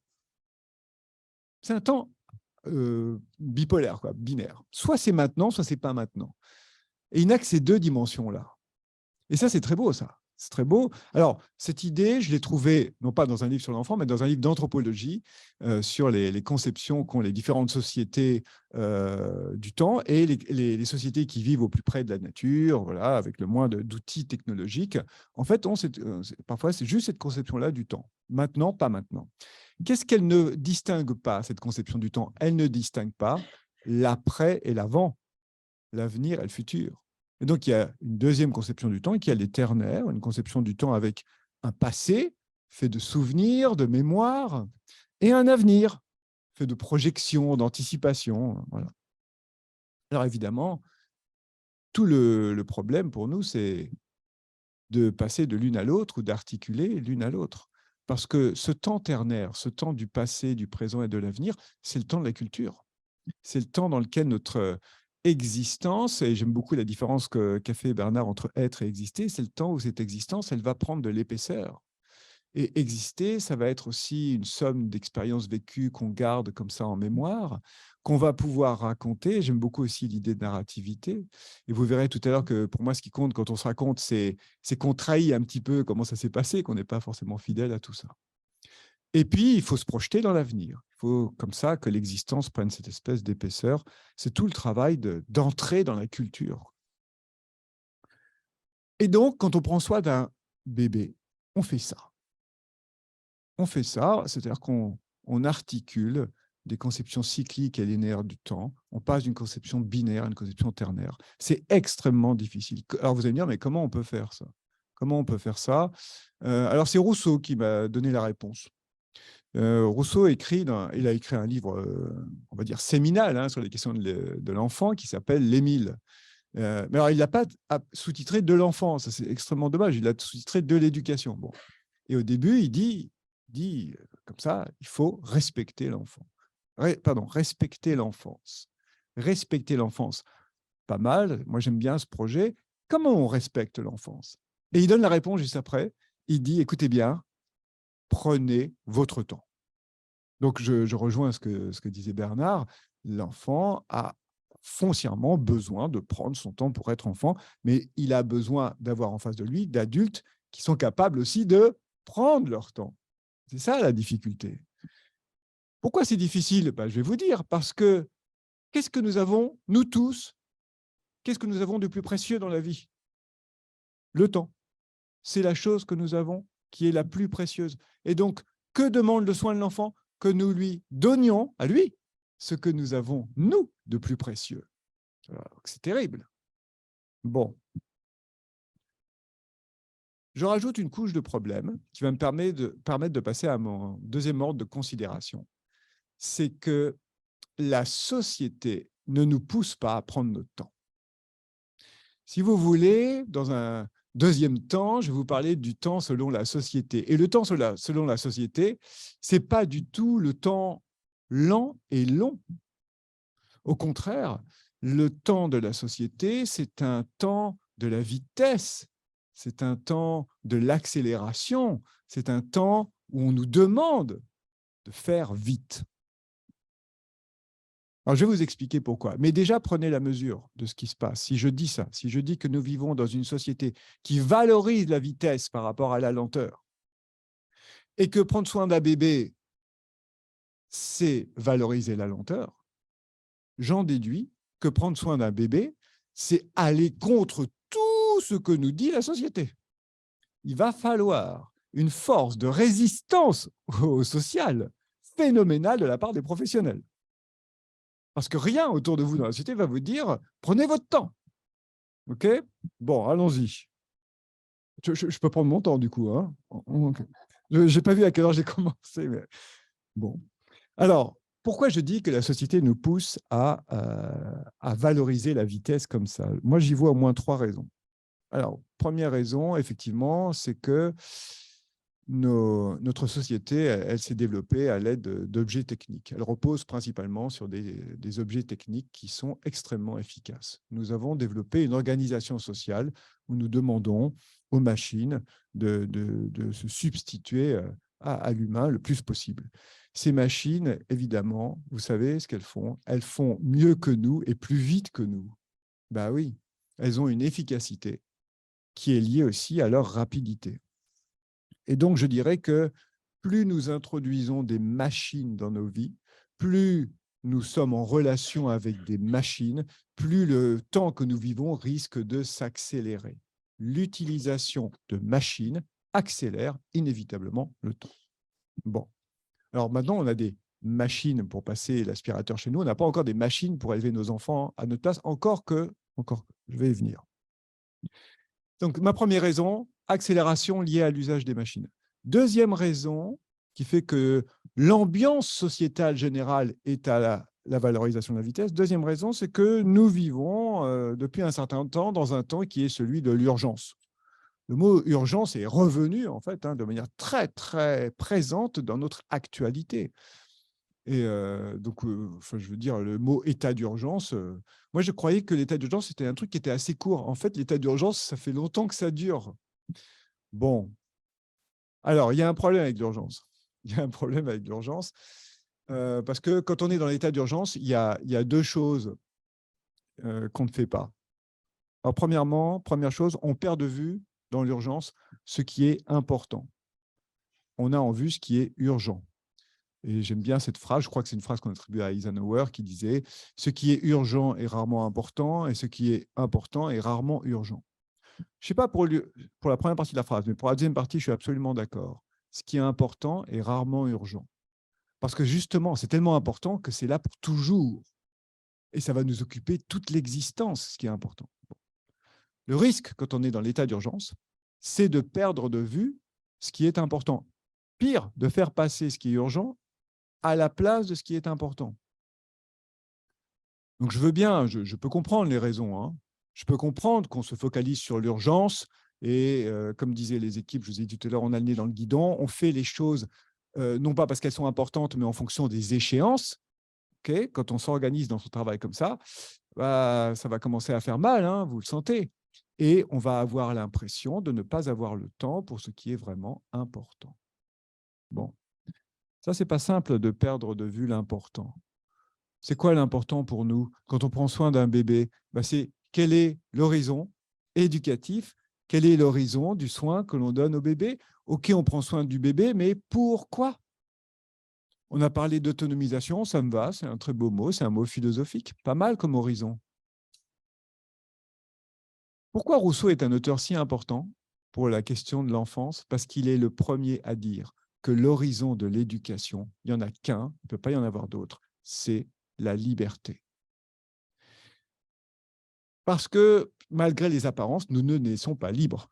Nous naissons absolument dépendants de l'autre. Et effectivement, ce que disait Bernard est juste, si on ne prend pas soin d'un enfant, voilà, le verdict est inévitable, il ne survivra pas. Donc, se rappeler quel est l'horizon éducatif. C'est le problème de l'urgence. On l'oublie un petit peu, la question de l'horizon. On fait tout ça, pourquoi? C'est là qu'on va perdre le sens aussi. Et puis, deuxième problème que me pose l'urgence, quand il y a une urgence, la première chose qu'on arrête de faire, je vais vous dire ce que c'est on arrête de penser. Il faut agir. Dès qu'il y a urgence, on agit. Ce n'est pas là le moment de se mettre autour d'une table, alors réfléchissons. Voilà. Donc moi, je suis content, si on est là cet après-midi, c'est qu'il n'y a pas d'urgence. Mais c'est important. Bon. Et donc, c'est ça qui est bien. Comment je remets de la pensée dans nos métiers, dans ma relation bébé, quand je vis constamment avec l'idée que ce qu'il faut faire est urgent. C'est pas simple, ça. C'est pas simple. Bon. Dernière caractéristique de notre époque, de notre société absolument attirée, comme le papillon par la lumière, par la vitesse. Et donc, vous savez ce qui se passe quand le papillon touche la lumière, il se brûle. Et voilà, je pense que c'est la même chose pour nous. Nous avons tendance à avoir une vision positive de la précocité. Alors, je voudrais vous parler de quelque chose là-dessus qui me tient beaucoup à cœur. Il y a un peu plus d'un an, je tombe sur un article d'une psychologue de l'enfance, une américaine qui s'appelle Alison Gopnik. Et j'aime beaucoup ce qu'elle fait, alors, notamment parce qu'elle a écrit un petit bouquin qui s'appelle « Le bébé philosophe ». Alors, j'ai lu son bouquin et ça ne parle pas du tout de philosophie. Elle montre l'intelligence du bébé. Et c'est notamment la déception à la lecture de son bouquin qui m'a conduit à écrire le petit bouquin que j'ai écrit l'an dernier, « L'enfance, une grande question philosophique ». Là, il y a vraiment de la philosophie, je me disais ça. Bon. Alison Gopnik, G-O-P-N-I-K. Alors, elle a une rubrique dans cette grande revue qui porte sur la petite enfance qui s'appelle le Wall Street Journal. Hein. je pense que vous ne lisez pas forcément ce livre. Eh ben, en fait, elle a une rubrique une fois par mois. Et l'année dernière, elle sort une rubrique donc, où elle fait état des dernières découvertes de la neurologie sur les enfants qui ont vécu un traumatisme. Alors voilà, j'ai 3 choses à vous dire. Première chose, elle dit, les enfants qui vivent un traumatisme, pour surmonter ce traumatisme, qu'est-ce qu'ils font? Ils adoptent un fonctionnement psychique assez rigide. En fait, ils vont se rigidifier. Ils vont imaginer une manière de fonctionner psychiquement assez figée. Parce que c'est ça qui leur permet de surmonter le traumatisme. Ils ont leur réponse, cette réponse, elle est efficace. Et à chaque fois que le traumatisme revient à leur esprit, ils ont ce fonctionnement-là et ils ont vu que ça marchait. Donc, voilà. Donc, on fait avec un traumatisme en rigidifiant un peu le psychisme, la plasticité de nos idées. Premier point. Deuxième point, qu'est-ce qu'elle dit? Que montrent ces études? À long terme, cette rigidité mentale et psychique produit du stress, de l'anxiété et des maladies cardiovasculaires. À long terme. Si on a un fonctionnement trop rigide, et je peux comprendre, si on est très rigide dans son esprit, qu'est-ce qui se passe? Dès que quelque chose d'inattendu se présente, eh ben, on n'a pas cette souplesse pour s'adapter, en fait. On n'a pas cette souplesse pour ajuster. On veut refaire la même chose et ça ne marche pas parce que ce n'est pas exactement la même situation. Bon. Ça, c'est le deuxième point de son article. Et le troisième point, celui qui m'intéresse le plus, elle montre que, en fait, lorsqu'on pousse dans les apprentissages l'enfant de manière trop précoce, pour réussir dans ses apprentissages, vous savez ce qu'il fait? Il rigidifie son esprit. En d'autres termes, la fixité de l'esprit, la rigidité de l'esprit nous fait gagner en efficacité. Elle nous fait perdre en adaptabilité. Et bien ça fait réfléchir. Ça fait réfléchir. Et là, elle rappelle les conférences que faisait Piaget. Donc Piaget, grand psychologue de l'enfance, il découvre, vous savez, ces fameux stades de développement de l'intelligence. Il dit, voilà, il y a des étapes par lesquelles, à certains âges, l'intelligence se développe.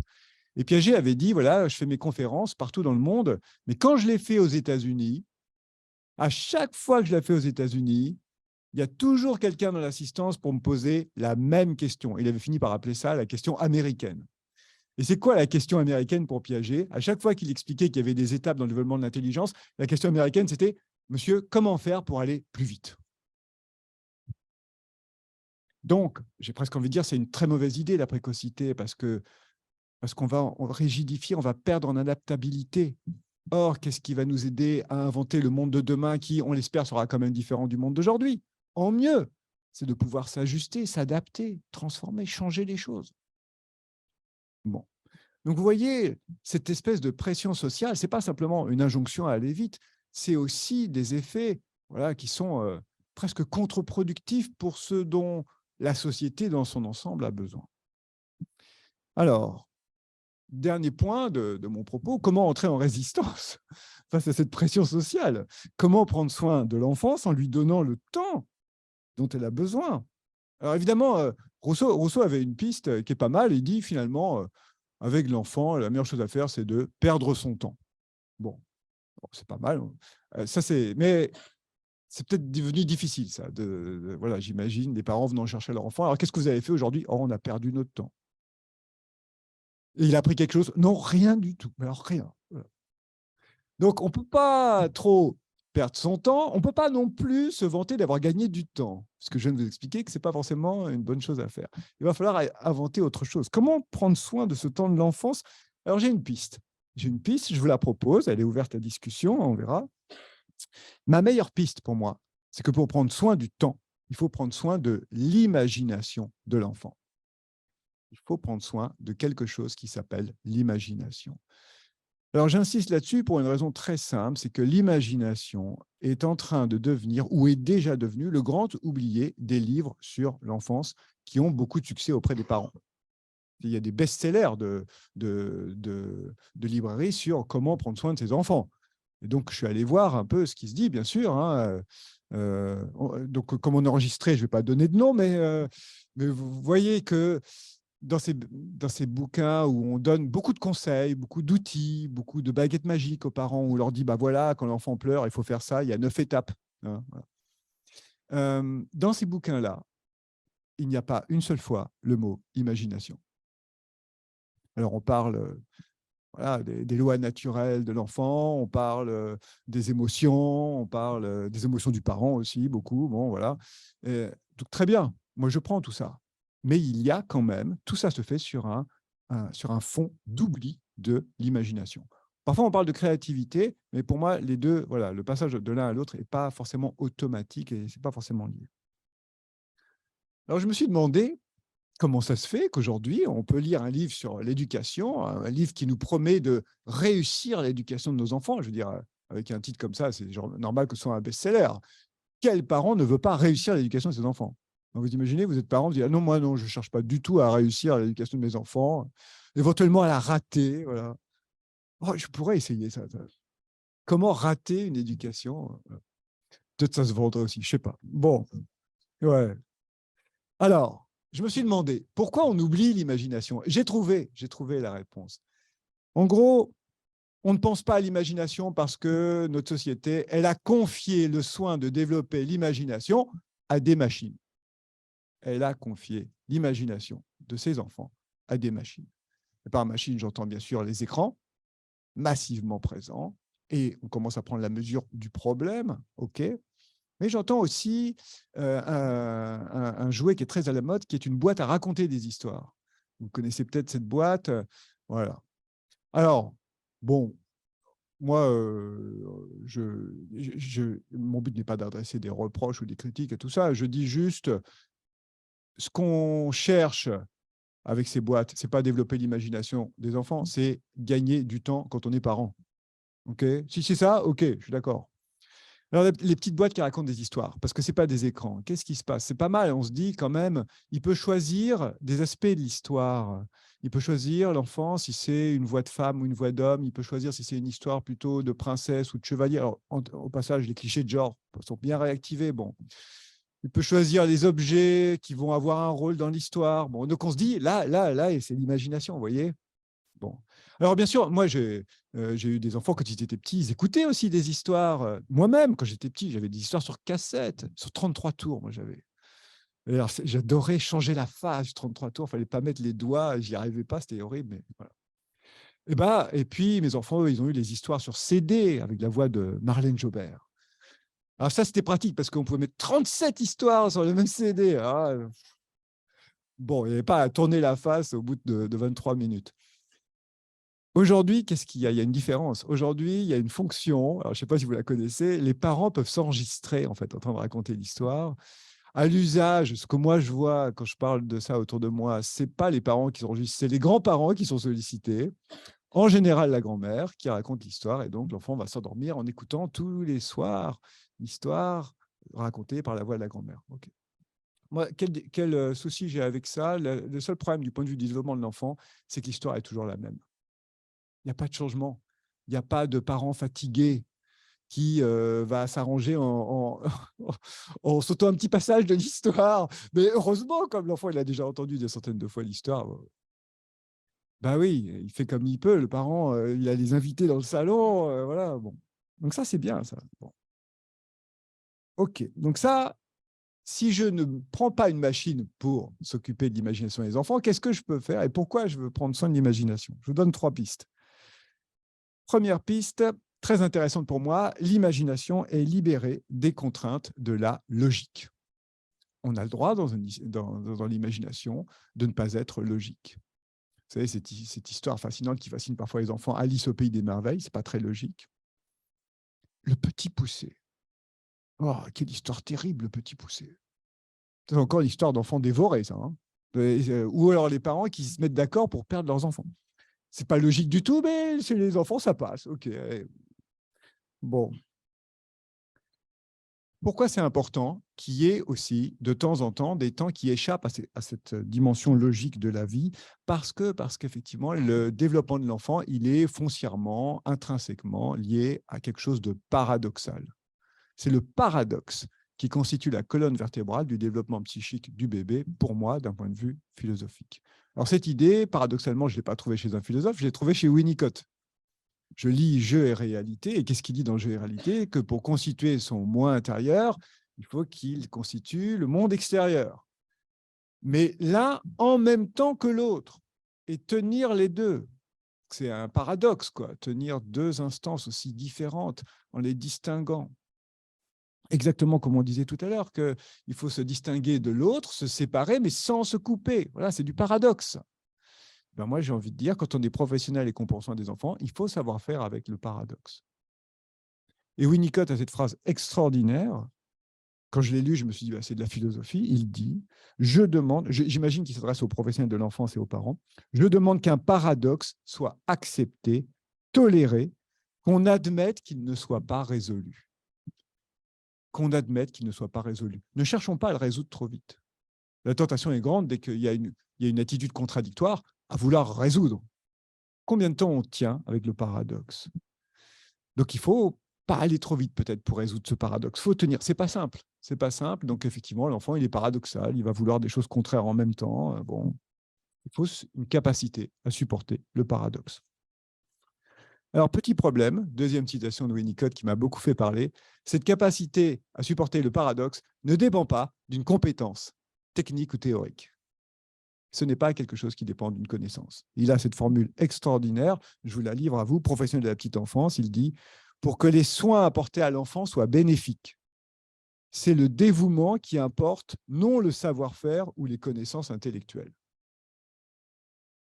Et évidemment, tout est dans le mot « dévouement ». Alors, c'est traduit de l'anglais, je me demande quel est le mot en anglais, mais voilà, en d'autres termes, je peux avoir des connaissances théoriques, je peux avoir du savoir-faire, je peux avoir des compétences, comme on dit aujourd'hui. Winnicott, il n'a pas à ce mot-là, ce n'est pas le mot de l'époque. OK, mais ça ne suffit pas. Vous comprenez? Je ne dis pas qu'il n'en faut pas, je dis qu'il en faut, mais ça ne suffit pas. Il va falloir quelque chose, il va falloir ajouter quelque chose de plus. Il va falloir faire un peu plus que ce qu'on m'a dit de faire. Alors, vous savez comment ça s'appelle dans le monde du travail, ça? Quand on en fait un peu plus que ce qu'on nous a demandé de faire pour bien faire notre travail. C'est pour ça. Ça porte un nom, ça s'appelle le zèle. Alors, le zèle, parfois, c'est pris en mauvaise part. On peut le prendre aussi en bonne part. Le zèle, c'est le désir de bien faire son travail. Et je pense que voilà, dans les métiers liés à la petite enfance, on a besoin de compétences et on a aussi besoin de garder vivant dans un coin de nous ce désir aussi de bien faire notre travail. Alors ça, c'est précieux, je veux dire. Ça, ce n'est pas de l'ordre du contrat. Ça n'a pas de prix, en fait. Voilà. Bon. Mais ce n'est pas simple. L'imagination peut nous aider. Deuxième apport de l'imagination. L'imagination, pour moi, elle est aussi synonyme de rêverie. L'imagination, elle nous permet d'être dans la rêverie. Alors attention, j'entends par rêverie un mode de pensée tout à fait valide, qu'il ne faudrait pas chercher à écarter pour être dans une pensée rationnelle, calculatrice, efficace. Je regrette qu'à l'école, on ne mette pas des notes à ceux qui sont capables de rêverie. Vous imaginez, genre, devoir de rêverie. C'est 6 heures pour rêver. Et je vous mets une note à la fin. Voilà. Et donc, le problème, c'est que le processus éducatif scolaire tend à disqualifier un peu ces temps de rêverie, alors qu'en fait, c'est un mode de pensée extrêmement important. Le dernier livre qu'écrit Rousseau avant de mourir s'appelle « Rêverie d'un promeneur solitaire ». Rêverie. C'est une forme d'errance. Je vais penser, mais je ne vais pas viser immédiatement l'efficacité. Je vais me donner du temps. Et dans les grandes entreprises, ils sont en train de réintroduire ça. Je crois que c'est... je ne vais pas dire de bêtises. Je crois que c'est Google qui demande à ses employés une après-midi par semaine, vous réfléchissez à autre chose que vos missions premières. Et après, on fait une réunion et tout ce à quoi vous avez réfléchi, on le met en commun. Il faut des temps de pensée gratuite, désarrimés de l'efficacité, désarrimés de l'utilité pratique immédiate. Celui qui a bien vu ça, celui qui a vu à quel point la rêverie est importante, c'est aussi un philosophe qui s'appelait Bachelard. Gaston Bachelard. Il écrit alors, c'est un spécialiste des sciences, et à côté de ça, il a écrit sur la poésie. Et il a écrit la poétique de l'imaginaire. Et vous savez ce qu'il dit de la rêverie? Ça m'intéresse. Il dit que la rêverie, c'est un temps où nous nous reconnectons avec notre enfance. Et que nous avons besoin de nous reconnecter avec notre enfance. Il appelle ça, ce temps où on se reconnecte avec notre enfance, une rêverie d'essor. D'essor, c'est-à-dire qui fait croître, non pas une rêverie de fuite, dans laquelle on se voile la face sur la réalité qui serait trop pénible. Voilà ce qu'il écrit. il faut vivre, il est parfois très bon de vivre avec l'enfant qu'on a été. On en reçoit une conscience de racine, tout l'arbre de l'être s'en réconforte. D'où ma dernière idée. Pour nous, si on veut prendre soin d'un enfant, en tant que professionnel de la petite enfance, cette rêverie, elle suppose chez nous cette capacité à retourner un peu en enfance. Un peu comme une régression. Et c'est un mot qu'on a évoqué aussi tout à l'heure, la question de la régression. Alors cette idée, cette capacité à retourner en enfance, je l'ai trouvée, alors, puisque Bernard, vous citiez tout à l'heure Pascal Quignard, philosophe de formation, moi je vais terminer en citant un psychologue, comme ça c'est un parfait chassé-croisé, on se nourrit toujours beaucoup plus des idées extérieures. Je vais vous parler de Ferenczi. Alors Ferenczi, on fait souvent lire, et peut-être vous l'avez lu, le petit livre qui s'appelle La confusion des langues entre l'adulte et l'enfant. Il y a un autre livre qui, moi, m'a beaucoup marqué, qui s'appelle L'enfant dans l'adulte, qui est en fait un recueil de conférences. Et il y a une conférence qui s'appelle, écoutez bien le titre, L'adaptation de la famille à l'enfant. Le titre est génial, L'adaptation de la famille à l'enfant, dans laquelle il dit, évidemment, ce n'est pas à l'enfant de s'adapter à la famille, ou en tout cas, pour qu'il puisse s'adapter à la famille, c'est à la famille d'abord de faire quelque chose. Bon. Et qu'est-ce que doit faire la famille? Ben voilà, il dit, la première erreur des parents, c'est dur, hein, mais ça, c'est ces mots, c'est l'oubli de leur propre enfance. Bon, effectivement, un professionnel de la petite enfance, c'est quelqu'un qui est resté en lien d'une façon ou d'une autre avec sa propre enfance. L'adaptation de la famille à l'enfant ne peut s'amorcer que si les parents commencent à mieux se comprendre eux-mêmes, en se rappelant leur petite enfance. Bon. Ça, c'est pas simple, parce que se remettre dans son enfance, ça peut être inquiétant. On peut avoir une enfance très dure, très difficile, donc se remettre dans une enfance difficile, ça ne va pas être simple. Si on veut prendre soin d'un enfant, d'un petit, il va falloir effectivement retourner là-bas. Avoir un pied, c'est une position d'équilibre, un pied dans le monde de l'enfance, un pied dans le monde de l'adulte. C'est extrêmement difficile. C'est un geste professionnel extrêmement subtil. C'est extraordinaire, ça. C'est extraordinaire. C'est du paradoxe, c'est de la rêverie, c'est de l'équilibre. C'est tout ça qui est en jeu dans la question de l'imagination. Alors, je vous ai promis pour finir une dernière phrase, la deuxième phrase de philosophie qui m'aide le plus, parce qu'évidemment, je viens de vous dire tout ça, vous devez vous dire maintenant, c'est pas simple. Non, c'est pas simple. C'est très compliqué même. Mais comme disait Platon, les choses belles sont difficiles. Les choses belles sont difficiles. Pourquoi c'est si difficile? Mais pourquoi c'est beau? Pourquoi c'est beau de tenter de faire tout ce que je viens de vous dire? Parce que ce qui se joue dans cette question du temps de l'imagination, ce qui se joue, c'est de faire advenir chez l'autre, chez le bébé, quelque chose comme de la subjectivité. C'est de l'instituer comme un sujet, par tout ce qu'on fait, par la parole, mais par les jeux de parole, par les objets, mais par les jouets. Comment on fait d'un être vivant un sujet humain? Voilà tout ce qui joue. Alors évidemment, je n'ai pas fait le tour de la question là, maintenant, avec vous. Disons que j'ai posé quelques bases et que j'ai posé des bases juste assez pour comprendre. J'espère que quand on prend soin d'un enfant, c'est un peu comme si on était attaché sur le dos d'un tigre. Mais ça va être beau. Merci de votre attention.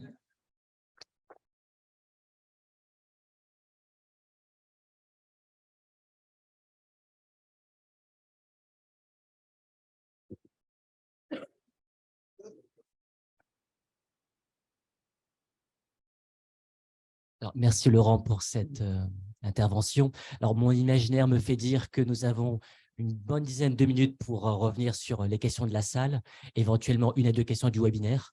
Et puis, je vous inviterai ensuite au pot conclusif de cette journée. Merci. Oui, bien sûr. Merci beaucoup, merci de cette intervention extrêmement stimulante. Juste, j'ai relevé plein de choses, mais l'enfant a le temps et l'avenir devant lui, nous moins. C'est une des multiples raisons de l'ambivalence des adultes par rapport à l'enfant dont je parlais tout à l'heure. Vous disiez l'urgence, c'est l'action, mais il y a une urgence à penser. Mais l'urgence, pour penser, il faut suspendre l'action, et c'est une des raisons des attaques contre la cure. Qui en ce moment, la psychothérapie, la psychanalyse, c'est suspendre l'action, se mettre à penser. En ce moment, on est dans l'urgence de l'action, mais pas dans l'urgence de penser. Ensuite, je ferai une grande différence entre les acquisitions et les apprentissages. Bon, ça, peu importe, ça reviendra. Mais j'aime bien aussi faire souligner que l'enfant qu'on a été, dont vous avez parlé, il y a l'enfant qu'on a été vraiment, il y a l'enfant qu'on aurait aimé être, il y a l'enfant qu'on a peur d'avoir été. Celui-là, il est très important parce que c'est aussi un moteur pour nos vocations, s'occuper des enfants des autres pour essayer de leur éviter de vivre ce que l'on pense, à tort ou à raison, avoir vécu soi-même. Mais c'est formidable ça, parce qu'il faut y réfléchir. Et quand je dis ça, je le dis souvent, hein, je vous assure, je ne dis pas que chaque professionnel de l'enfance doit faire une analyse personnelle 3 fois par semaine pendant 15 ans. Hein. Je ne le dis pas parce que je ne le pense pas, mais il faut en permanence réfléchir à l'enfant qu'on a été. Et c'est la seule façon de respecter l'enfant, Korchak. D'en respecter, il y a justement respectare, aller revoir quelque chose de soi dans le passé. Alors, aller revoir quelque chose de soi dans le passé, c'est prendre le temps quand même. Et là, du coup, ça supprime peut-être, ça atténue un petit peu l'ambivalence peut-être. Tout à fait. J'ai beaucoup apprécié ce que vous avez dit sur se raconter, parce que moi, je mettais dans le fait de se raconter le fait que parfois, on déforme un peu ce qui s'est passé en fait.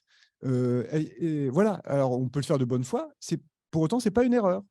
On va vraiment raconter notre histoire. On va se dire, alors quand j'étais petit, il m'est arrivé ça. Moi, je sais que moi-même, hein, j'ai raconté des thèses, je me suis souvent raconté jusqu'au jour où je dis ça à ma propre mère. Et je dis, alors tu sais, je dis ça. Et ma mère me dit, mais pas du tout, c'est pas du tout ce qui s'est passé.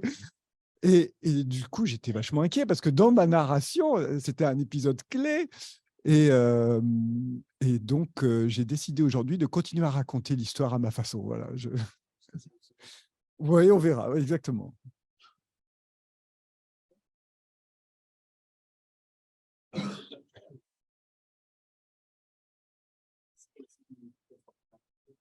C'est pas une question, je voulais votre avis.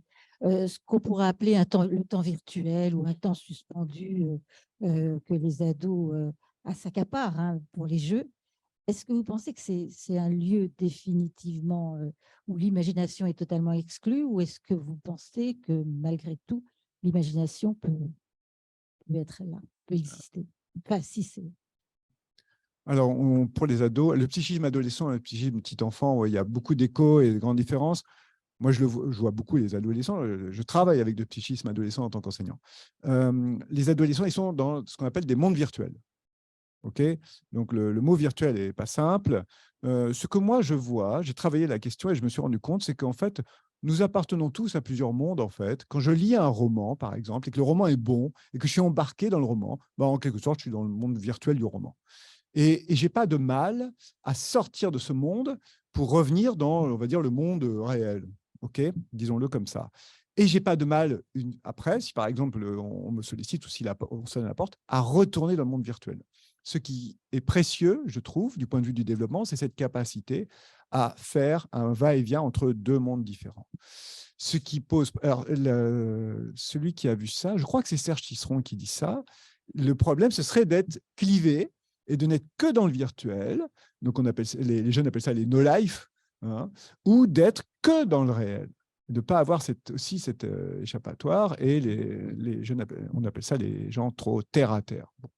Alors, je dirais que tant qu'il y a ce mouvement de va-et-vient, je ne me fais pas de soucis. J'ai moi-même voilà, des enfants, un garçon qui joue beaucoup aux jeux vidéo. Est-ce que ça limite les développements de l'imagination? Je ne pense pas. Ça vient d'autres choses.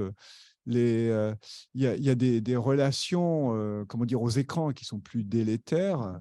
Et voilà, je pense que tant qu'ils en parlent et tant qu'ils peuvent faire le va-et-vient entre les deux mondes, ça me semble une bonne piste.